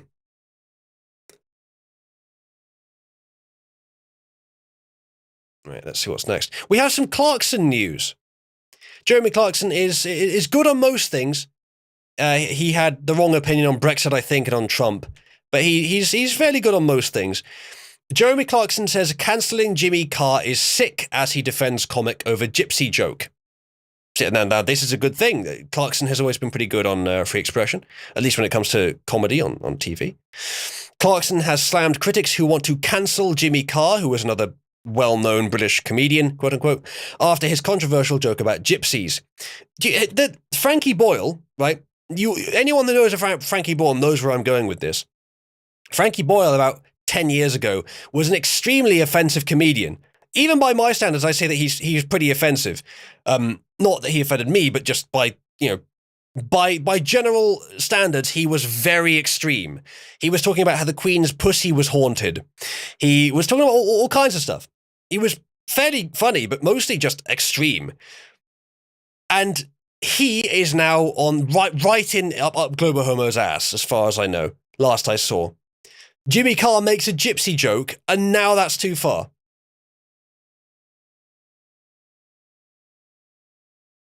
Jeremy Clarkson has reacted to Jimmy Carr's recent remarks about gypsies. It comes after a clip emerged of the comedian's Netflix show His Dark Material, which showed the comedian making a joke about the traveller community. Words, The Express. The 49-year-old sparked outrage with viewers, with many calling for the comedian to be cancelled. However, Jeremy, 61, has stepped in to defend the presenter, with the former Top Gear host saying that cancelling the 8 out of 10 Cats Does Countdown star is a sick joke. In a Netflix synopsis of the program, it says the special features jokes which are career enders. As part of the special, Jimmy asked his audience, "You paid to see some edgy comedy, right?" To cheer from his fans. So the people that are there to watch it like it. So why are you whining? Everyone else, the people that are whining probably didn't fucking watch it.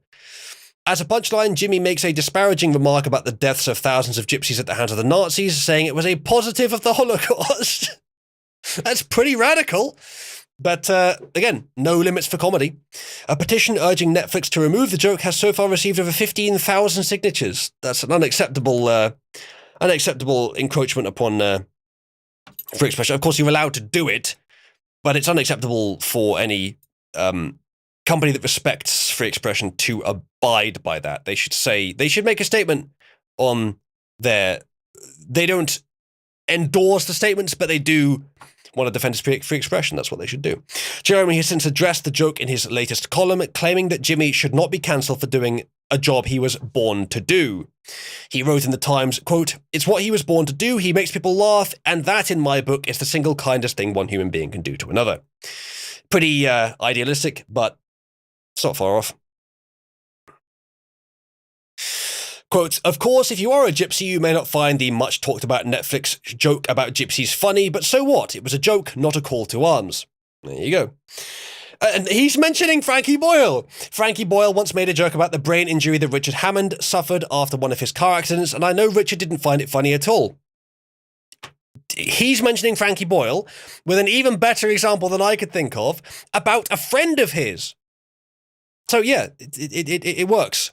Jeremy added, "Neither did I, but that doesn't mean he shouldn't have said it, because poor taste is a long way from let's invade Poland," which is a somewhat of a Monty Python, not Monty Python, sorry, Fawlty Towers reference. Maybe we should watch Fawlty Towers at some point. Ginger, I'm sure you're familiar with Fawlty Towers. Shall we at some point watch, especially the Germans episode? I'm not sure how well a lot of the comedy in Fawlty Towers would hold up these days. I think some of it would. It's not far off the comedy style of Monty Python, if anyone knows that.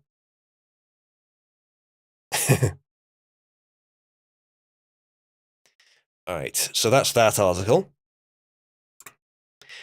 Right, now we get to dunk on Harry. Harry, for those that don't know, is the ginger nut who married the American ideologue, and they have since been horrendously disrespectful, and that's even coming from me, where I don't really care, to the royal family. Harry is pitied, Duke of Sussex in millennial row as support implodes. Prince Harry has found his support plummeting, with one royal commentator claiming the Duke of Sussex is pitied rather than respected. I don't even pity him. I think he's a cunt. George Grant, who called... Well, actually, to be fair, I think he's a cuck. I think he's led by a cunt. George Grant, who calls himself a millennial monarchist, which is cringe, posted a critique of the prince in a tweet that garnered more than 850 likes. That's not very much. Posted to his Twitter account, Rule BGB, which has 4,800. That's less than I have. Mr. Grant compared, and I haven't used Twitter in years. Mr. Grant compared Prince Harry with his older brother, saying Harry hasn't done anything besides moaning about how everyone to blame for his unhappiness. Prince William is proving himself as a path-breaking visionary in the kind of work he's doing. William has global stature. William's actually not bad. Harry is, illegitimate, like Trudeau, so you don't have to view it as any... It doesn't reflect poorly upon the Queen or upon anyone else around them, because he's an illegitimate child. William is respected, Harry is pitied, no comparison. A second user named Royally Blunt agreed, saying, perfectly explained, William is respected, Harry is pitied. This comes amid plummeting poll ratings for the Duke and Duchess of Sussex, with Harry dropping into the red for the first time, meaning more people give the prince a negative rating than a positive one. The poll conducted by JL Partners found that by 3-1, people said Harry and Meghan had not given the Queen enough support over the last year, 59% compared to 20%. Well, that's certainly true. Yeah, he's been pretty awful. And there's a true British princess. I've seen very little reason to think that Kate and William are anything to be disrespected. They seem pretty good. Probably actually more respectable than Charles and Camilla, but I don't know much about them. I haven't really followed the royal family very much. You haven't seen Fawlty Towers, Ginger? Preferably not when I'm evidently having internet dropout issues. Fair enough. Yeah, we could probably, if it's fixed later, maybe after the stream, we'll have time, though it is already quite late. I do want to watch Yes Minister with Cabal, actually. I feel like that would stand up pretty well today. I never actually watched it back in the day. I watched a little bit of it and thought that I wasn't much into politics when I watched it, so I didn't watch much of it then, but I think I probably would enjoy it more now. Don't mention the war! Yes, we probably should at least watch the Germans episode. We can tell you what, we could, if people want to, if people are still awake, we could watch the Germans episode of Fawlty Towers tonight and just see how you guys like it. The Germans episode is probably the best one, but there are other good ones.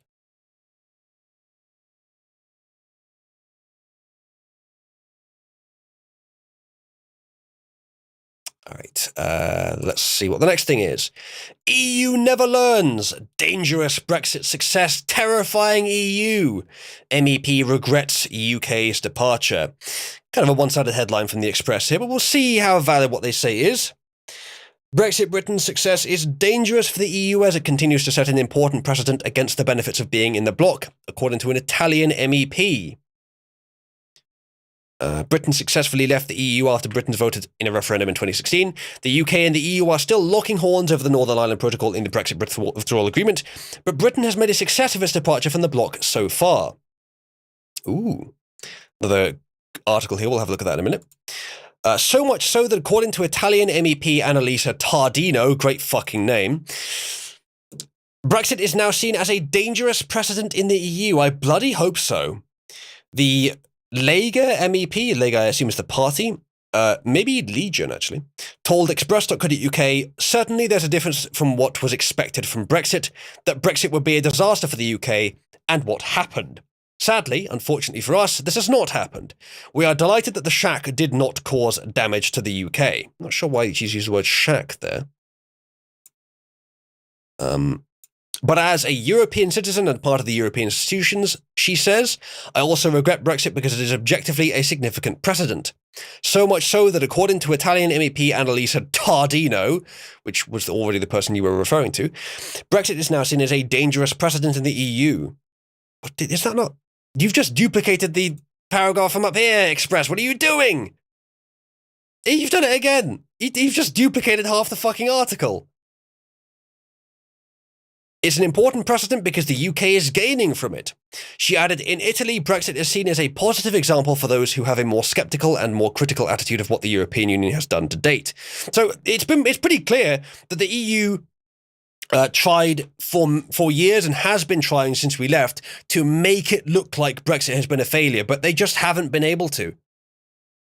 maybe so, Bright, yeah.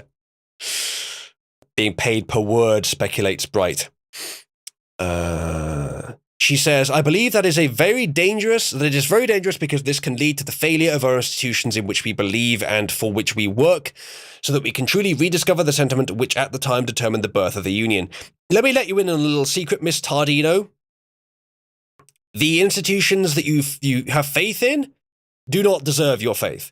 We have demonstrated that. They weren't working for us. We left and we're doing better as a result. You're being controlled by the fucking Germans, and your people are therefore far further away from accountability of your nation. Your nation is therefore bound to spiral downwards as corruption grows, and as your economy is locked into that of Germany, it's not going to be appropriate for the needs of your nation. It's just a bad idea all around. Sure, you can even have a large number of the connections with your European neighbours that you have in the EU right now, but there are some of those connections that are just completely untenable for what is supposed to be, what has aspirations to be, a free first world country.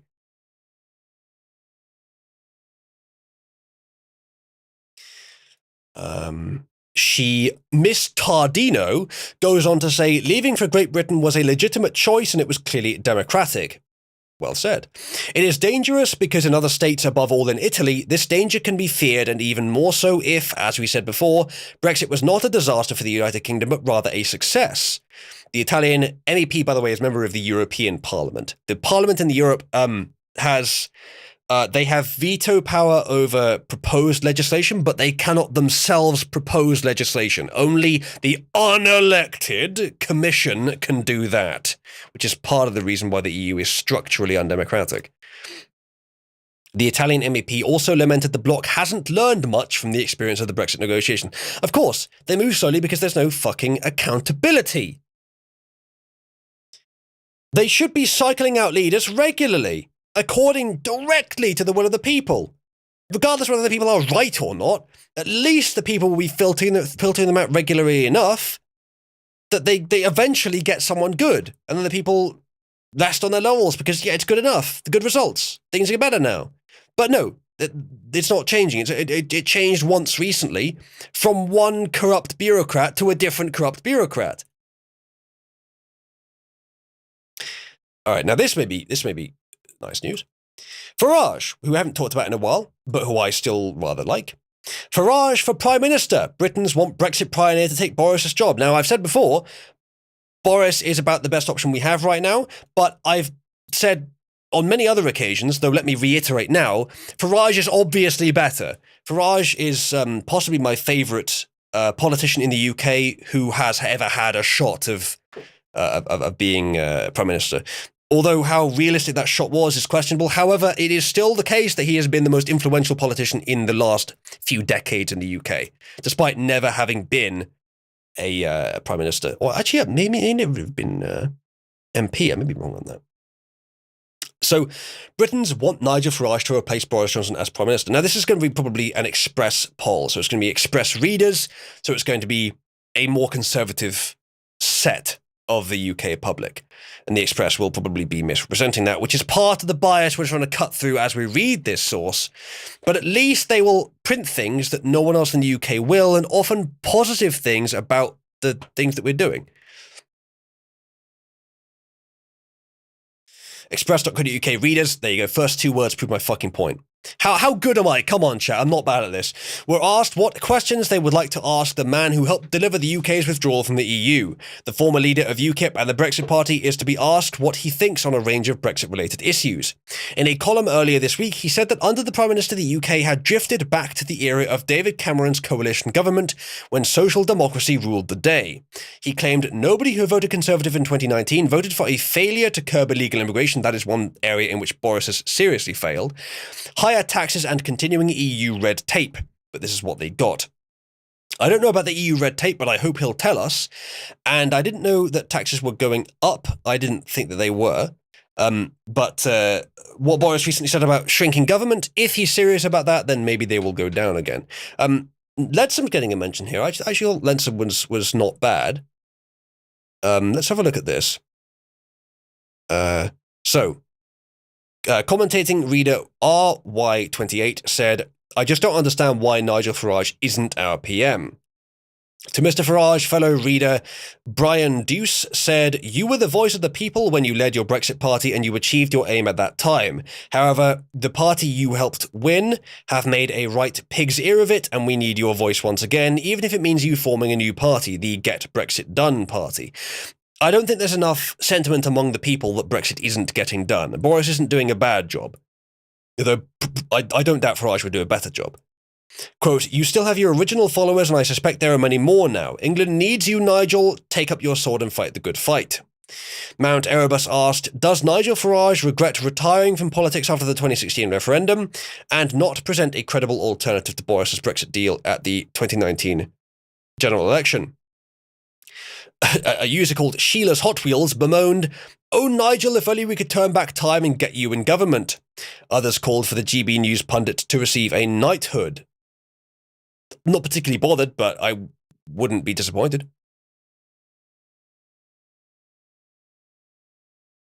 There's Boris. Poland leaves the EU said, that's a username, not news, sadly. We are all grateful to Nigel Farage for delivering Brexit. Wouldn't have happened without our Nigel. Knighthood now, he says. They added, Nigel, you are a great man, etc., etc. Lots of dick-sucking generally, but is there anything here to indicate that the majority of the UK public actually want him to be PM? Because so far you haven't even told us the nature of the poll. You've implied that it was Express readers, which is why I predicted. this is still commenters. Brexit timeline. More comments.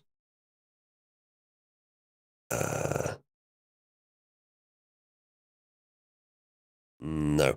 Another misleading Express article. Interesting. So Leadsom was a moderately based candidate to be the Conservative leader in 2019, I think. And I thought that she was not a bad option. Not necessarily the best, but not a bad option. She's, I think, always been pro-Brexit. So apparently she has said, talk about left-wing bias. BBC fury as Andrea Leadsom erupts at Nick Robinson. Nick Robinson, correct me if I'm wrong, was he not the BBC political editor for a while? Or one of them anyway? A BBC bias row has erupted after Tory MP Andrea Leadsom took to Twitter to hit out at presenter Nick Robinson. Oh, that's a shame. I thought she said it on air. Miss Leadsom took exception to BBC Radio 4 Today's programme's coverage of the 1984-85 miners' strike led by Arthur Scargill of the National Union of Mine Workers when Margaret Thatcher was Prime Minister. The former minister accused Mr. Robinson of left-wing bias, which he dismissed. Miss Leadsom tweeted, unbelievable reporting by BBC Radio 4 Today about Scargill and miners' strike. Talk about left-wing bias. Scargill, obviously one of BBC Nick Robinson's hero. His tone on Margaret Thatcher says it all. BBC neutral? I don't think so. Mr. Robinson replied to the Tory MP expressing his disappointment at the accusation. The BBC presenter said this is beyond parody. And here is the tweet. I would have to hear his report and know the history to know whether it's biased, which unfortunately I don't. But Leadsom, what I take away from this, Leadsom appears to still be active and unafraid. Now, chat, I would like to announce, for those of you that don't know, Dick's out in London. Didn't you know? Dick's out in London.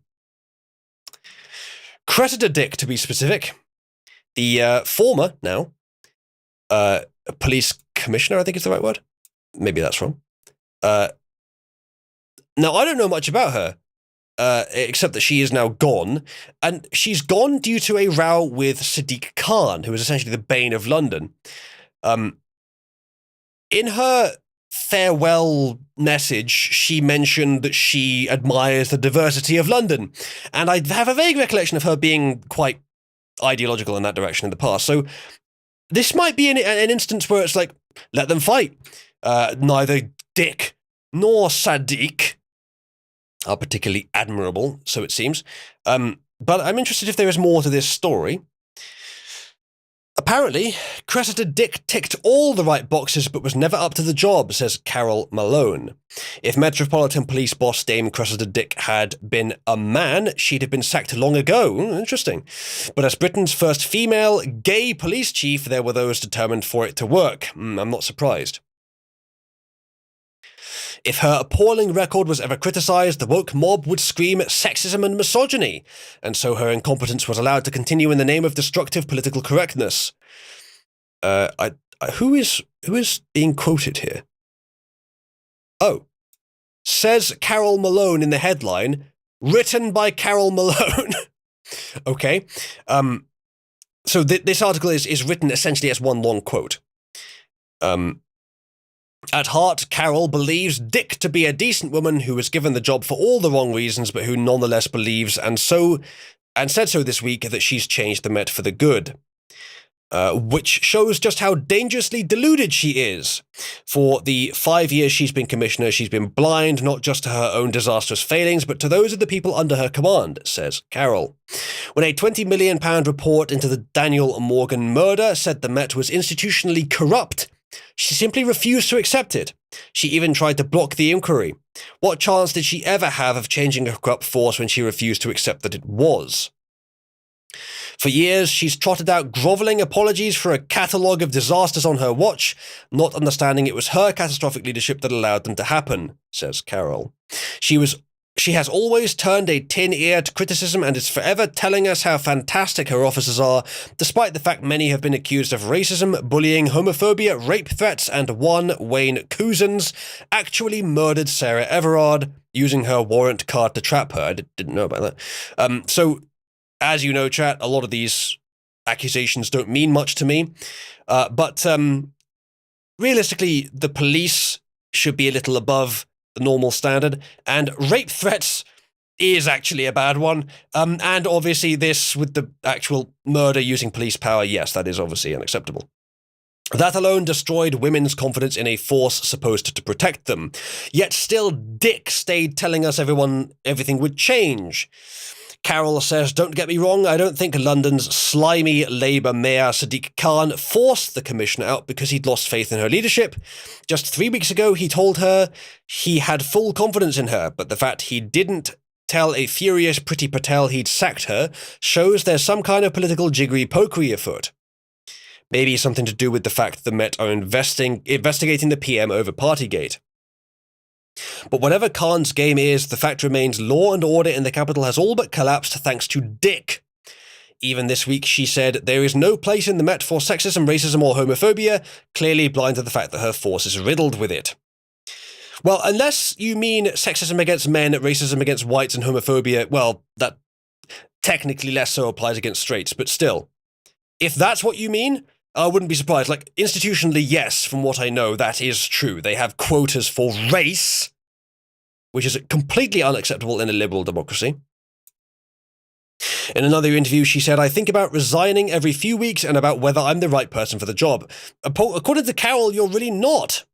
Yes, I quite like it, ours. Jiggery-pokery. Her conclusion was obviously that she was the right person because just hours before Khan sacked her, she insisted she wasn't resigning, adding, I'm leading real transformation in the Met. I still want to know why she resigned. Maybe she was so incompetent that she just lost a game of chicken. That kind of lethal delusion, says Carol, is why she had to go. Even this week, as her toxic force was imploding, she had officers faffing around investigating Wallpaper Gate and so-called parties at Downing Street. Yeah, Carol, there is evidence of the parties. It's true. You got to accept it's true. Her list of her failings could fill this whole page, but the worst was Operation Midland, apparently. The paedophile witch hunt where innocent lives and reputations were ruined on the word of a serial liar who'd have been rumbled at the start had the incompetent officers on the case done their job. According to Carol, sexism and racism at the Charing Cross Nick was rewarded in some cases by promotion, and when London was brought to a standstill by XR protesters, I can't remember what XR stands for, but I think it's the something revolution. It was the eco-fascists, either way. Met officers danced with them rather than arrested them, all while violent crime soared. Thank you, Ars Extinction Rebellion, that was it. Cressida Dick has never been fit for purpose, says Carol, the author of this article, and the people who put her there knew it because her disasters began long before she got the top job. But on paper, her appointment looked progressive and she ticked all the woke boxes. Enough of that, says Carol. London deserves a commissioner and a police force that understands that their job is to fight crime, not pander to woke sensibilities, and one that will vigorously stamp out corruption and prejudice in its ranks. Nothing less will do, and I agree with the sentiment. And now there's a story about Adelaide for some fucking reason. Anyway, that's the story about Dick. If this is to be believed, then good that she's gone. Right. That's all our news for today. We've gone through 2 hours, 20 minutes with just news chat. So, it's time for another content vote. You've made a tomboy character in Monster Hunter, have you, Bright? That's good to hear.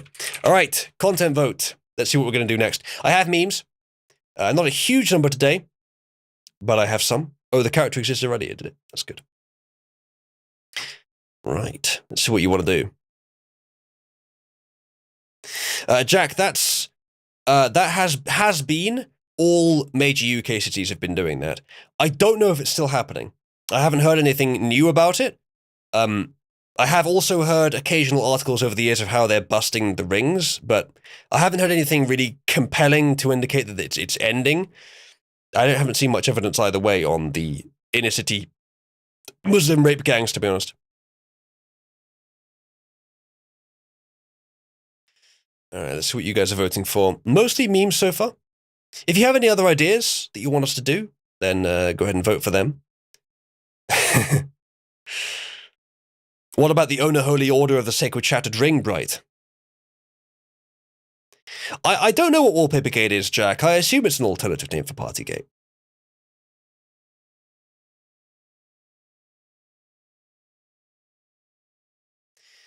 Right. So it looks like you guys are going to vote for memes. We'll give it another few seconds before we go ahead. What, is that last picture thighs, Bright? You perv. Oz, maybe you have missed what Partygate was. So Boris and the Conservative government, as a COVID measure, banned gatherings at one point. So this was near the height of the pandemic. They banned gatherings around Christmas. I think this was 2020 or 2021, either way. They banned gatherings. Of course, I was saying, no, you must do Christmas anyway. Yeah, you can see where this is going. Evidence has arisen, including photo evidence, that many major, leading Tory MPs, including Boris himself, participated in parties, maskless, in close proximity to each other. It's really fucking bad hypocrisy. They are acting like they're above the law, which again is not acceptable in a liberal democracy. And as I've mentioned my position on it, it's really fucking bad. It should be a black mark against him, but I don't think it's enough to oust him completely. Like, it should not be forgotten. And as a result, and this is part of the reason I think it's this is actually, even without this, I would be saying the same thing, but this is a positive that's come out of it. Boris has been giving so much appeasement to his backbenchers, who are usually more libertarian, actual conservatives, that he's actually been implementing a bunch of decent policies. One of the first things we covered today was him saying that he wants to shrink government. And he's been retracting all the COVID restrictions. He retracted the last COVID restrictions a month early. We are now completely free of COVID restrictions in this country. It may be the freest developed country, actually, of COVID restrictions. I don't know that for sure, but it's pretty close. Silent, I've often thought that we should have, thank you, Years, I'll read that in a second. We have in the past occasionally had channels in Cabal specifically for community-created news. I can't remember who was doing it at one point, but someone was doing it regularly. I'd love to see people doing that more regularly, but because it would help people to get acquainted with what's actually going on culturally in Cabal as well if they miss something. But whenever I had those channels available, there were a few people that actually contributed regularly. If you wanted to take it seriously, if you wanted to do, even if they were very basic and very quick summaries of Cabal cultural shifts, I think people would really appreciate that. I'd certainly appreciate you doing that. I'd make a special channel for it, definitely. Indeed, right, indeed. But at least it's still good that they're happening. If anyone wants to volunteer to be a Cabal news network, CNN, and to create Cabal news, it doesn't even have to be an image. You can just create messages about Cabal culture. Then I'll create a channel for news, and it'll have all the same issues as the mainstream press. That some news stories will be biased, but that's why we're here, to try and cut through that. And to maybe even to test our skills at being manipulative so we can maybe figure out the manipulations of our opponents as well. So if anyone wants to actually do that, we can definitely start a channel where people can contribute that.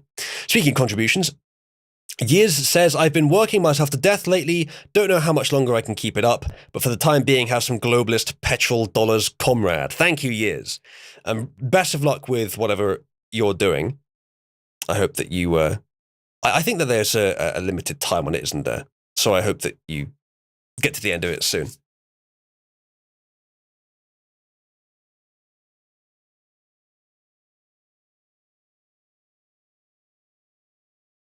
Yeah, ours. The press in the UK has always seemed to me more adversarial, but that may have just been a coincidence of the fact that it's almost always been conservatives in office, even though some of them were total cucks. Yeah, I think it might have been 8-bit. I'm not sure. I think it may have been before I knew Zane. And yeah, I mean, even some of the US outlets are beginning to criticize Biden now. Some, not exclusively, of course, but more so than before. So let's see what the vote was. In the end, it looks like it is for memes. Yep. The second highest was ANCAP. I wonder what we do there. We could just find some ANCAP memes. There's lots of them. I actually had a collection at one point. We could just go through them again. Maybe I still have that collection, actually. If we finish the memes before the 3 hours are up, then maybe we'll do... Or maybe we can do ANCAP memes for the post-show. Now, don't forget, we're also doing the the lewd femsaloo for the post-show.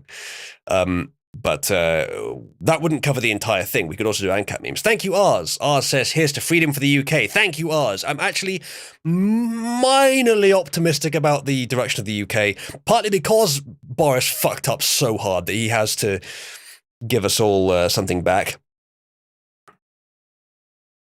Yeah, it's tenuous, but it is still going in a good direction. It could go very wrong. I mean, Starmer and Sturgeon joining forces, it's really fucking cancerous, but hopefully they are disliked enough that they're not going to win anything. Thank you for the contribution. By the way, everyone, the remaining stream time thing, I still have it turned off. Because there seems to be a bug with it. The time is actually still adding up, so you're welcome to continue adding to it. I won't be counting it for now, but once I fix the bug, all of your contributions will still have been counted. Yes, Jack, it really is that bad. Right, so memes it is, Chad. Let us begin. Let's see if I can find a good one to start on. We can start with this one. This is just starting at the first one I have. So I already have 12 meme tabs open. 13, actually. Meme tabs open. But let's see what we can do. Would you like a peer review on your code? Okay, I'll talk about this quickly. Oz, I had actually uploaded a bunch of my code, which, by the way, is all Node.js, for however much you like that. I find it convenient to code with the flexible language because I myself maintain high standards, even though the language doesn't enforce it like Java does, for example. But regardless, I quite like it. I like the ease of deployment too. Anyway, I uploaded all of that to GitHub. I've never worked with Git before, but I figured it out. I learned how to do it. I put all that on GitHub. But GitHub seems, probably deliberately, you have two options on GitHub. Either your code is completely open source, accessible to everyone, and you can have, like, optional edits. You can have people make requests to add code to your project. Or it can be private, so not open to everyone else, but then the only way anyone can view your code is if they have full access to edit it like they are the author of the code. So before I realized that, I uploaded it all to GitHub, made it a private repository, and added all of Outreach as co-authors, because I thought that they would just have to, like, put in I think it's called a pull request to get their code added, to get their modifications added. But no, it turns out they can just straight up edit it. It's really badly designed. I looked into whether GitLab, which you can self-host, does it better, and it's not clear whether they do it better. It's honestly just not clear. I was going to try self-hosting it and see if it's any better, but I haven't got around to it yet. Self-hosting it is not a 1 second task. It would take a little while to get that established on my server. That's the current state of me trying to share my code. I really want to. I want to open source it to a small group of people in Cabal who can contribute to it, and maybe later open source it to everyone, though obviously there's possible security concerns with that. So yes, in principle, ours, but in practice, it's not been super easy. Says you have to protect your main branch. It sounds like you know what you're doing, so I would appreciate your input on that, actually. And then do PRs from feature branches. I do understand what that is, but I don't think I understand particularly deeply. I don't have a deep understanding, but I understand basically what that is. And when you say main, you mean master, right? I think I did deliberately call it master. But yes, I know what you mean. Thank you for the advice. Maybe we can get together at some point and figure out how to make that work. Because I would like to, innumerable benefits from even just allowing programmers in Cabal to contribute code if they want to.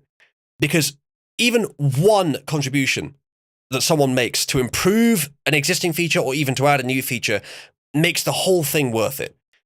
It would be so good if people could contribute code, because then eventually they would probably just want to. If they want features to be in Cabal, they can just add it themselves, as long as I accept it, which I probably would. So yeah, I think it's a very good idea. I was highly prioritizing it, but then I ran into that fucking brick wall, and I just haven't done anything with it since. The other things have come up.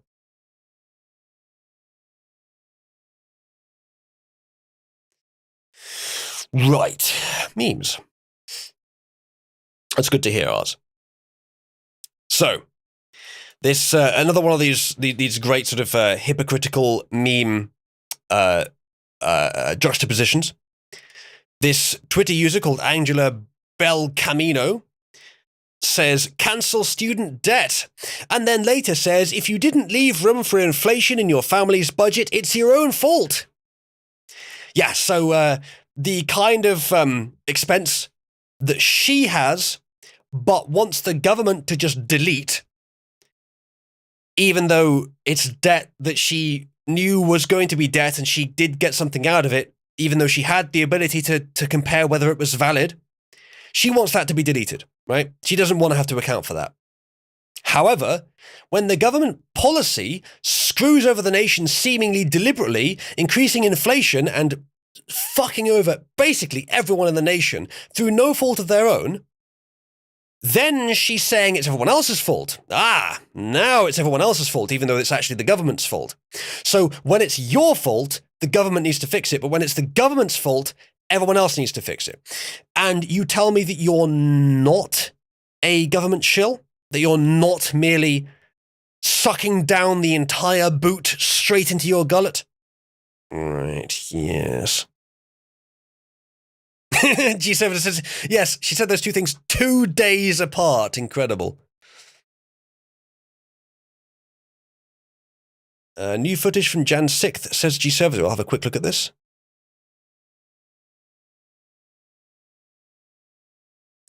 A coordinated group attempts to pull police away from the east doors on the outside. George Tennies tries to open them from the inside. He can't. The magnetic doors appear to be locked. He looks up, points at the door. Green Sides Pack looks in the same direction. He has not been arrested and is not on the FBI's wanted list.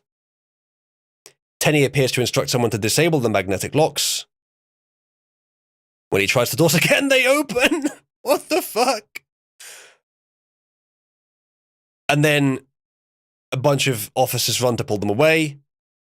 Tries to push people out, but the door's already opening at that point. It looks like the men stop him. You guys can't see this very well. There you go. And then Tenney then pulls in Officer BA, who is blocking entry. Officer BA appears to grab their gun, and the men retreat. Tenney urges others to stand up. So is the suspicion here that Tenney, or whoever there was the guy that was pointing at the doors and trying to get them to open, that he is an infiltrator? Certainly possible. Wouldn't be too surprised. This is on Tumblr. Oh, I would absolutely fucking love it if Tumblr became a new source of free expression open to the right. That would be fucking brilliant.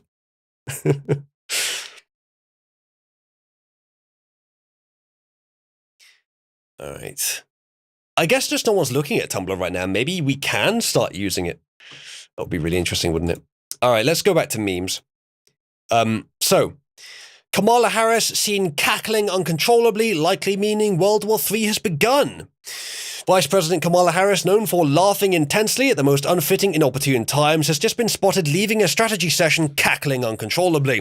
This ominous sign has placed the world on red alert, clearly signaling that World War III is upon us. Quote, I didn't know quite how bad the situation was, but as soon as I saw Kamala laughing that hard, I knew it was serious, said Brian Jameson. Last time she laughed like that was after the botched Afghanistan evacuation and after saying how children are suffering from the pandemic. Americans across the country immediately stopped what they were doing and went home to be with their loved ones before being dragged into a global conflict of untold suffering. Hold on, slow down everybody, said Kamala Harris, fighting back laughter. and slapping her knee. "This whole Russia World War III situation is under control," she cackled.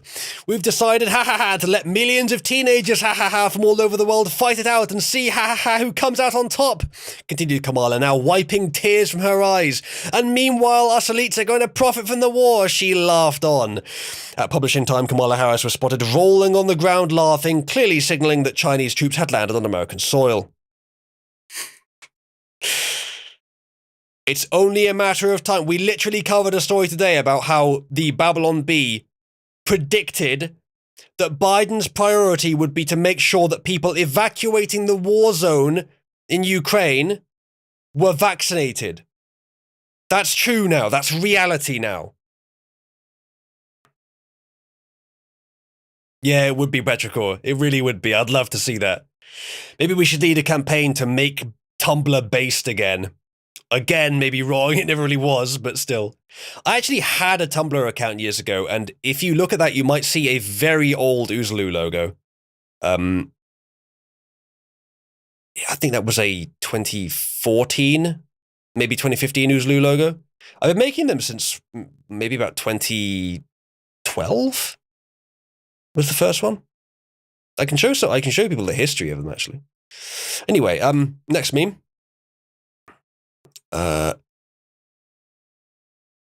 This is not actually a meme, but we'll cover it now because we should probably have done it for news.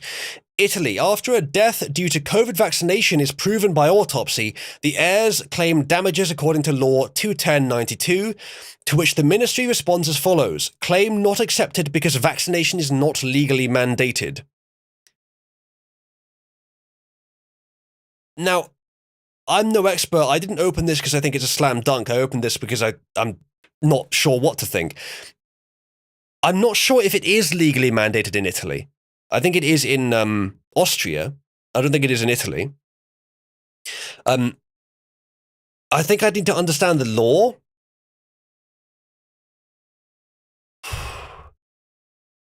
If they're claiming damages from the institution that okay, so if there's any coercion involved, for one thing, that's fucking wrong anyway. That's Nuremberg Code. That's the Nazis did it, so let's not do it ourselves territory. That shouldn't have been happening anyway.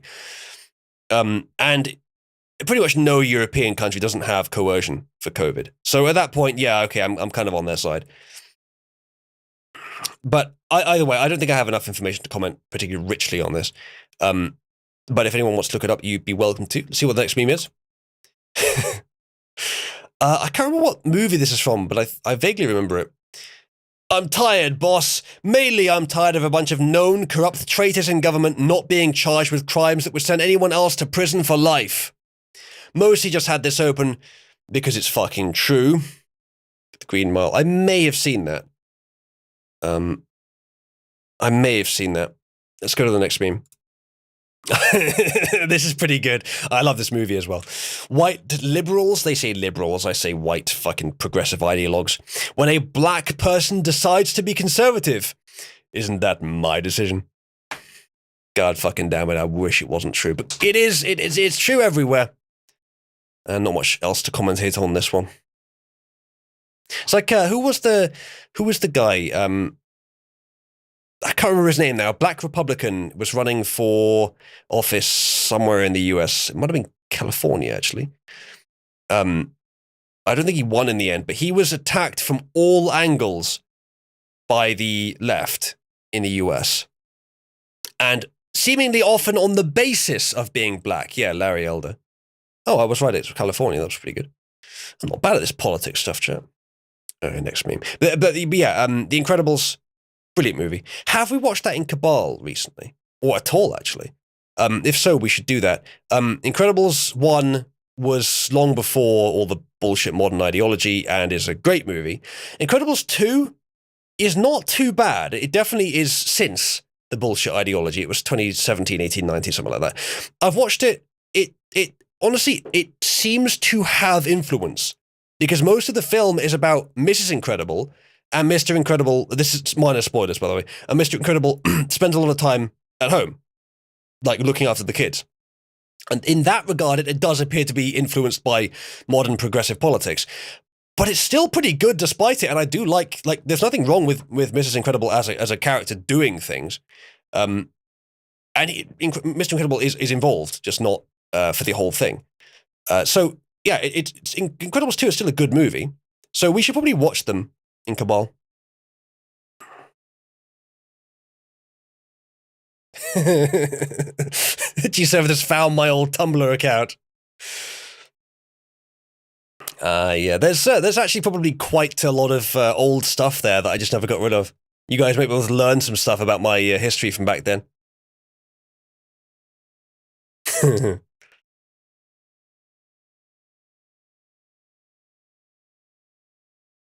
I didn't even know who PewDiePie was at the time, Dallas, but people have accused me of looking like him before. The black face of white supremacy. Yep, that was him. All right. Next meme. Bit of hyperbole from CNN. Rogan's use of the N-word is another January the 6th moment. What, in that it's been vastly overblown by the left and doesn't matter? Yeah, so I'm mostly showing this just so we can fucking laugh at CNN as Feronius is doing. This might not be a real headline. This might be fake. If you're curious, you can look it up. Next meme. Yeah, so this is not even a meme. It might not be true, but this might be true of a lot of people actually. If this is true, so a 4chan user. No, actually, we had this last time, so I'll refresh your memory. A 4chan user says, just tested positive for HIV, but I haven't had sex in 4 years. What the fuck? I'm still coping, etc., etc. Talking about using their crypto money to extend their life. Basically, all the oh god, I have HIV bullshit. And then the respondent says, are you vaxxed? Now, that's all we saw last time. This time, someone posted the response, which is this. We assume it's the same person. Actually, no, you can see with the ID, it's the same ID. I assume that means it's the same person. Which actually, I kind of like that. I think that even an anonymous site can abide having the same person marked with an ID that is different per thread. I think that's fine, because then at least you know you're talking to the same person. People can't impersonate each other as easily. So yeah, he responds. He had to get vaxxed and boosted for his job, so 3 doses. He says he doesn't think it's the vaccine. This isn't a sci-fi Reddit movie, he says. Never had any homosexual stuff, etc., etc. So he hasn't got, according to him, he hasn't got it through any of the normal means, but he has been vaccinated 3 times, but he doesn't think it's the vaccine, even though we're hearing left, right, and center that those that have got the vaccine variously have AIDS. Or... like, that's very nuanced. They don't necessarily have AIDS, don't necessarily have HIV, but there is some sort of mix of factors that indicate either they have HIV, AIDS, or something else, or some of them, not all of them. We don't know exactly, but there is an apparent connection there. So, yeah, someone from 4chan apparently is experiencing it too. And god fucking damn, am I so glad I never got it. And I probably never will be pressured to now. I said that they would have to physically force me. I am fortunate that I never really get into a situation where I would be pressured to. Many others are not as lucky, but if you have been vaccinated, you might want to get yourself checked.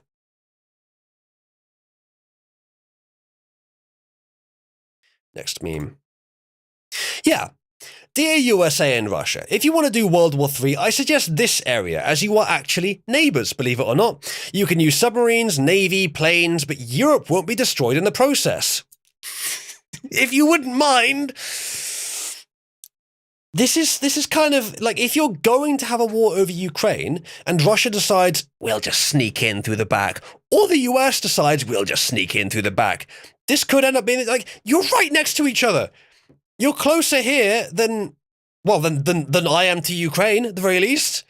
Most of Europe is to most of Western Europe is to Ukraine.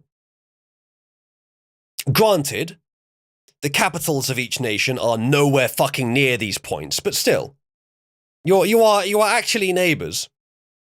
You want to share the fun? Well, thanks.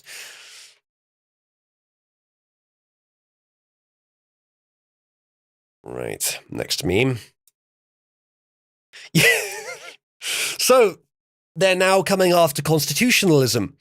Constitutionalism, according to whatever source this is a far-right ideology that means, in essence, that people don't have to recognize any laws or authorities that they don't like beyond the Constitution itself. I recommend chat posting a Chad yes. It's really not much different, G7. So, on the one hand, this is actually not far off from, like, a very Chad version of what people like us believe. But at the same time, it's not this far. Constitutionalism is just, we should abide by, for an American, we should abide by the standards on which the nation was formed, on which it has worked for the past 250 years. And I find it funny that whatever left-wing source this is trying their best to expand that to something that is not true for the vast majority of people who say that they're constitutionalists, but is still within what is vaguely definable as constitutional. So you take the most extreme position and say it's that, and then everyone who is a moderate in that area, who is just a normal constitutionalist, is considered an extremist. But even then, even with their attempt to make it sound super extreme, they can't go too far. Like, this is not, it doesn't sound too bad. The Constitution is supposed to be the primary guiding principle. The Constitution names several institutions and how they work, what powers they have. So yes, ultimately it is the top priority, but the way they're wording it is like a fucking baby trying to mock their enemy or trying to defame their enemy. They just want to do whatever they want. It's fucking infantile bullshit. And the far-right ideologist, it's inserted in there with no reason to think it actually is. Yeah, exactly, Oz. Constitutionalism is racist because it means the government can't just enforce my fucking whims.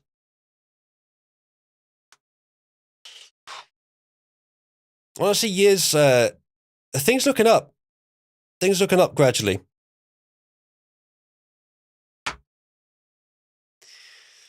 Not least because of fucking Canada. And also the UK. Got to give ourselves a bit of credit. All right, next meme. Yes, I'm looking forward to the next few years, yes. And I don't think the Democrats are going to do well in the midterms either. I have a feeling they're not going to do very well at all. I think it's going to be very fucking exciting. And honestly, if the Democrats don't do well in the midterms, that could be fucking it for them. They could just not have any ability to enforce policy for the rest of that time.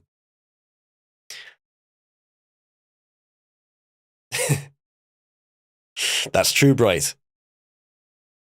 48 state landslide. If the election isn't rigged, you might unironically get that. Yes, I do fear that the pandemic grift is ending because they have a new grift with a forever war on Russia. But not sure. It will be there's reasons why that might not be viable. We'll wait and see. But possibly the best evidence is that they have no idea what to do about the Canada protests. It seems that they have lost their grip on the UK. UK is by no means perfect, but the new stuff that's happening here is generally good. And Boris is so desperate to appease the Conservatives here that he's just doing everything. The same sort of freedom convoy stuff is happening all across Europe. It's actually a popular idea that is spreading. Then they're about to converge on Brussels, who runs the EU. We're hearing more and more about how the UK is doing really well after Brexit and how growing dissent within the EU. Biden is atrocious. His approval rating is plummeting, and the midterms are coming up. Honestly, we have quite a few reasons to be optimistic at the moment. Obviously, a lot of the bad things haven't changed, but these things take time. Next meme. Yeah, this is my fear, right? I think it would be difficult to do this, but I expect they would like to. So they're going to replace COVID as the means for their tyranny with Russia. Now, the speculation was that maybe they're giving up on their COVID scaremongering because the midterms are coming up and they realize it's not a popular idea. But maybe it's just because they have a different idea up their sleeves. You know, if war were declared and the Dems come out really in force saying Russia bad, Russia's going to kill us, they're going to nuke us all, therefore you need to vote for us, that could give them a small boost in the midterms. Of course, you also have to assume then that people want the war, so probably not. With the Republicans probably at that point saying, I think like they probably won't be able to say that a peaceful solution is possible, but they might be able to say that the US should not enter another forever war. But then again, you know, defending Ukraine is a cause that is easy to get behind. Perhaps the Democrats will be able to use that.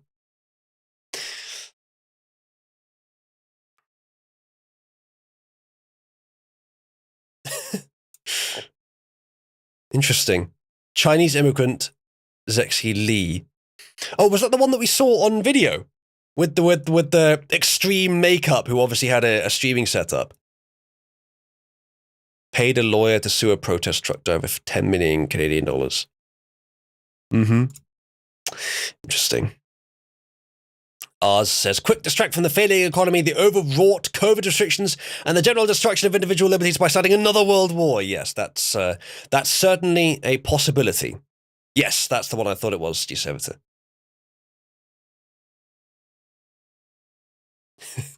Yeah, nothing suspicious about that at all. Oh, Jesus. All right, next meme. So Kanye West is for some reason speaking. He says, when I tag people, I'm just putting together the web. There are a group of people who run media and the election. Thank God for free speech. If we were to try to decode that rambling, he appears to be saying good things. Kanye West was always a bit of a fucking madman, but most of his insane ramblings were in a positive direction, so that trend continues. I don't know, Bright. I don't know why he's screaming it, but whatever, he's screaming moderately good things. Let's let him continue. Next meme. Lord of the Rings fans ask, why are you shitting on my plate? Lord of the Rings TV show, naked, bent over the plate, ready to start shitting on it, said, how do you know it's shit? It isn't even out yet. Yes, exactly. They are giving every indication, vociferously and obnoxiously, that it will be utter garbage. And yet there probably are people saying, you don't know it's bad, wait for it to come out yet. No, it'll be absolutely fucking terrible. The only people that like it will be radical leftists. If it's, is it Netflix that's running or Amazon? I think it's Amazon. If Amazon has any sense, they'll cancel it briefly.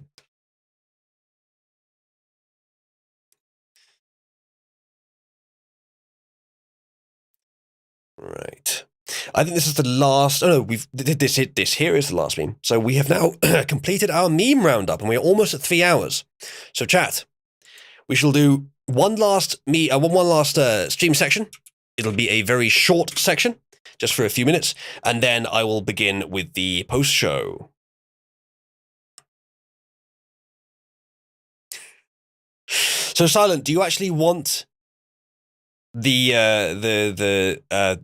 newscasting channel, community newscasting channel?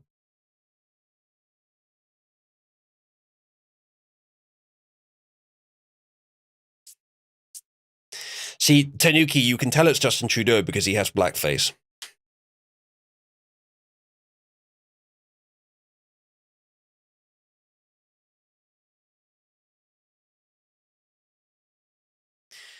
Thank you, Oz.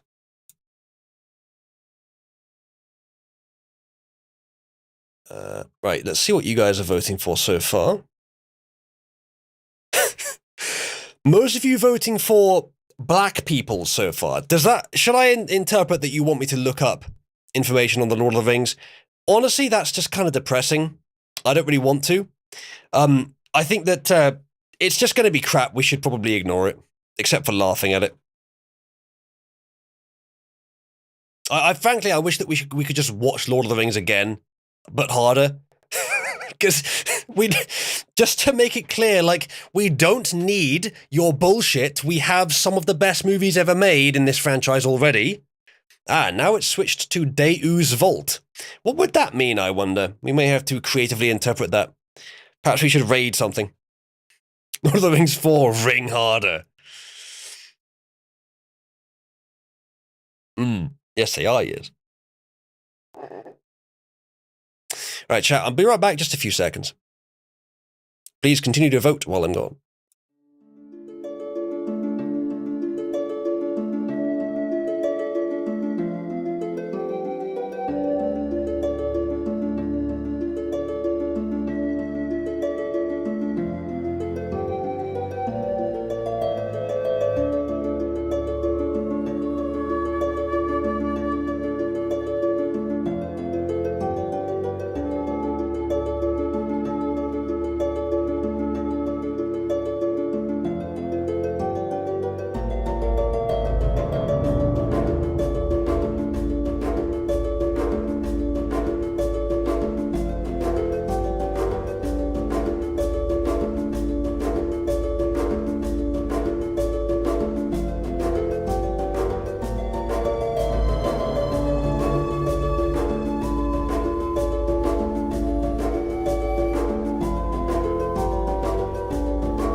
Hello, everyone. I'm back.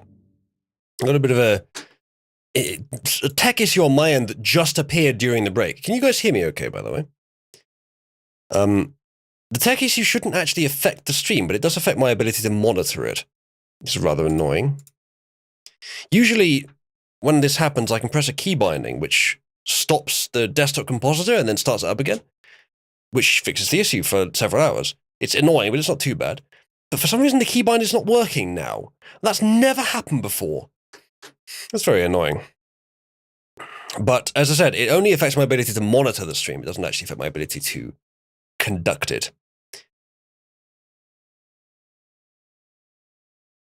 To post a link to Lord of the Rings wiki so you can download it before Amazon drops the show. What do you mean? Download the wiki? You mean like archive the whole thing? Probably someone should do that. I don't think I care enough. I haven't used the Lord of the Rings wiki before, I don't think. 9 of you voted for Deus Volt. So I don't know what that means. We could try and figure out what it means, though.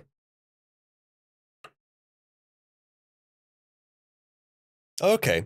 There's a download link. So if anyone wants to help to archive the Lord of the Rings wiki, Bright has provided the download link.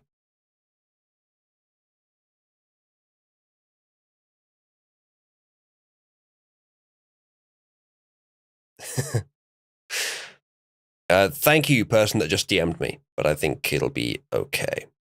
Or at least you've done plenty. I just clicked it randomly. A bunch of people voted for it. Well, it is the top vote, so we have to do something. We have to do something with it. So perhaps the correct thing to do with that would be to have a crusade. Perhaps a brief raid on someone. Who could we raid? It would have to be a positive raid. Are there any servers around that we could hop into where there are currently people in the voice? See, the problem with this is, the problem with the idea of raiding people, is that there are no other good servers. Does anyone know of a server that has any activity that we could raid? Like, let's have a look at Athens. No voice users anywhere. Rome, no voice users anywhere. Scrump server, no voice users. Aiden server, no voice users. Tomboy server, no voice users. The only other server I'm in that has voice users is Cabal Outreach.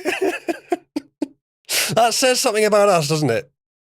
Says quite a lot of high quality things about Cabal. Unfortunately, yes, most of us are banned from SFO's server. Well, anyway, like, we're not going to do raids on a server unless it's a positive raid, because you can report servers for it and get them taken down pretty easily. I do have Trig's server Bright, but I don't think he'd appreciate it if I shared the link publicly. I'm not sure I even can. Young Isaiah, Outreach has pretty stringent join requirements. I'm not even sure I have permission to invite people there. Guys, we could raid Cabal. That's true. I'm sure it is years. Haven't seen it in a while. Yes, Athens is trash now. Kaiserhole, is there a separate Lotus Eater server? Let's all raid Cal's server. If anyone has an invite link to Cal's server, I don't mind hopping in there and just being in the voice for a while.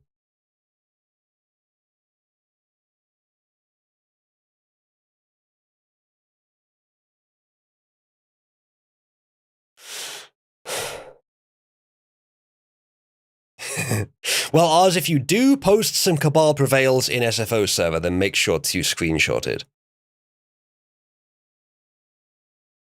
Yeah, somehow, Bright, that makes sense. Is there a Lotus Eater server? Does anyone know of one?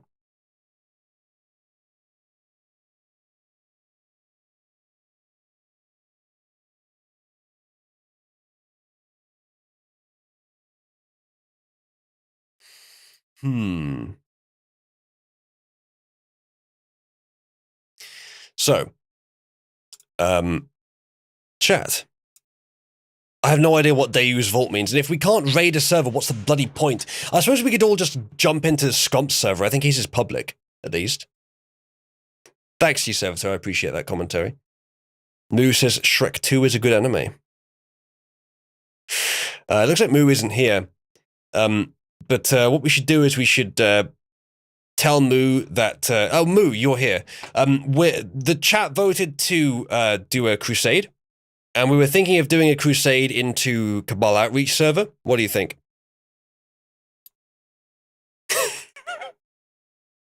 Well, Moo has been pretty unambiguous with his opinion.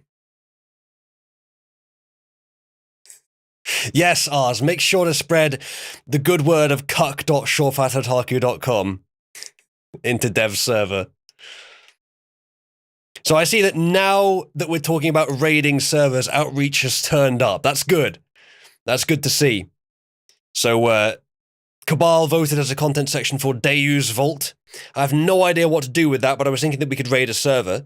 Probably would be a positive raid, and we were thinking of raiding Outreach because Outreach is the only other server I am in that has any users in it, which says a lot about the quality of Cabal, that nowhere else is worth visiting, only Cabal, and Cabal off-reach, like a offset server, off outpost. Either way, Cabal's child server, I don't know.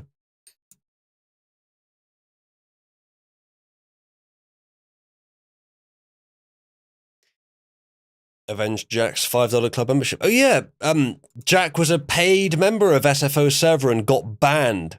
Raid the Gilded Cabal server. Not sure anyone is willing to whip open Gilded to do that. Give us the marching orders, dictated the Fed party is with you. Fantastic.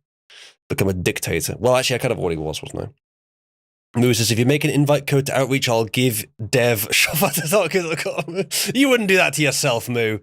I don't think I can make an invite to Outreach, but I wouldn't do it without it being the right thing to do.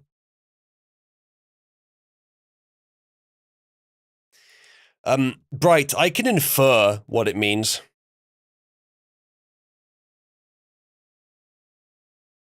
Look, if people in this server and try to play this, Dev's not going to ship us too hard. Well, most of us can't go in there anyway, so we're not going to use Dev's server. It'd be kind of funny if we raided Athens and was just like, yo, we made your server active. There are people in here now. Do you guys want to raid Athens? Might that be fun?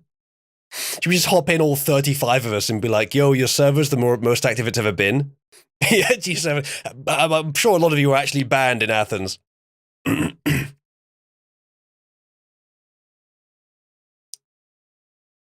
That's probably true, AC, but there's not much point raiding it.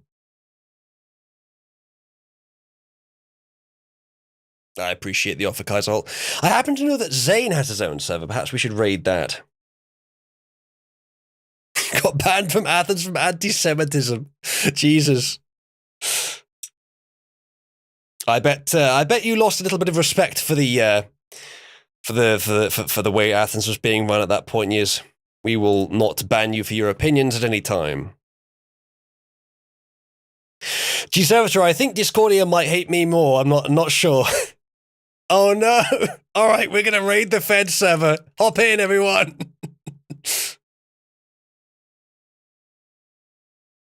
All right, anyone that dislikes the Fed server, now is your chance.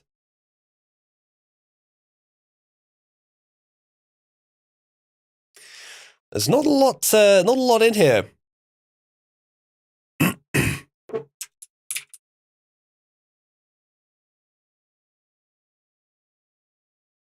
Moo, he's only done what you've also done.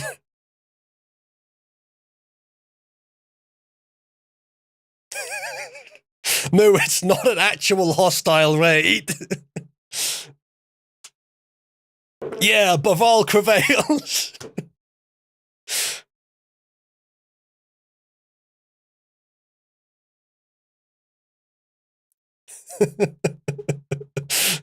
How dare you post hate facts, Sears? That's a good question, Wigger. I wonder if Bobby does have a server. Cabal prevails!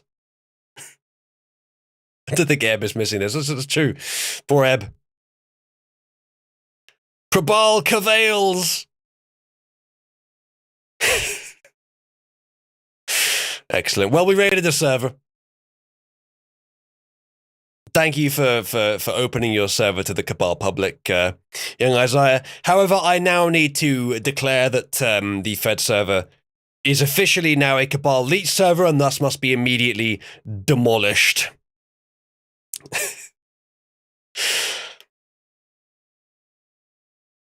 No, I don't object to it existing. And I know that you were only putting the invite there for our entertainment, and I approve. Demolished, you said. No, AC, don't you dare. He is a friend. Don't use your magic. He doesn't need 20,000 invites.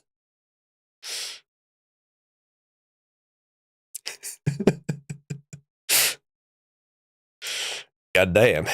Silent. That boy looking good.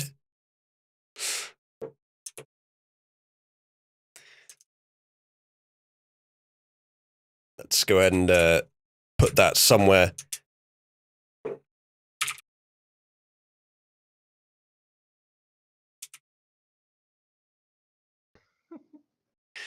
There we go. It's today's news. And that is also today's stream. Does he want 20,000 invites? All right.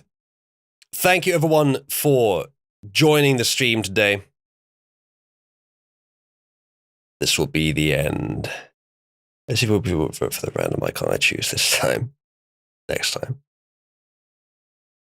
Oh shit, G-Servitor has a server. G-Servitor, how could you have a separate server from Cabal? It might have been actually Dufour. I'm not sure.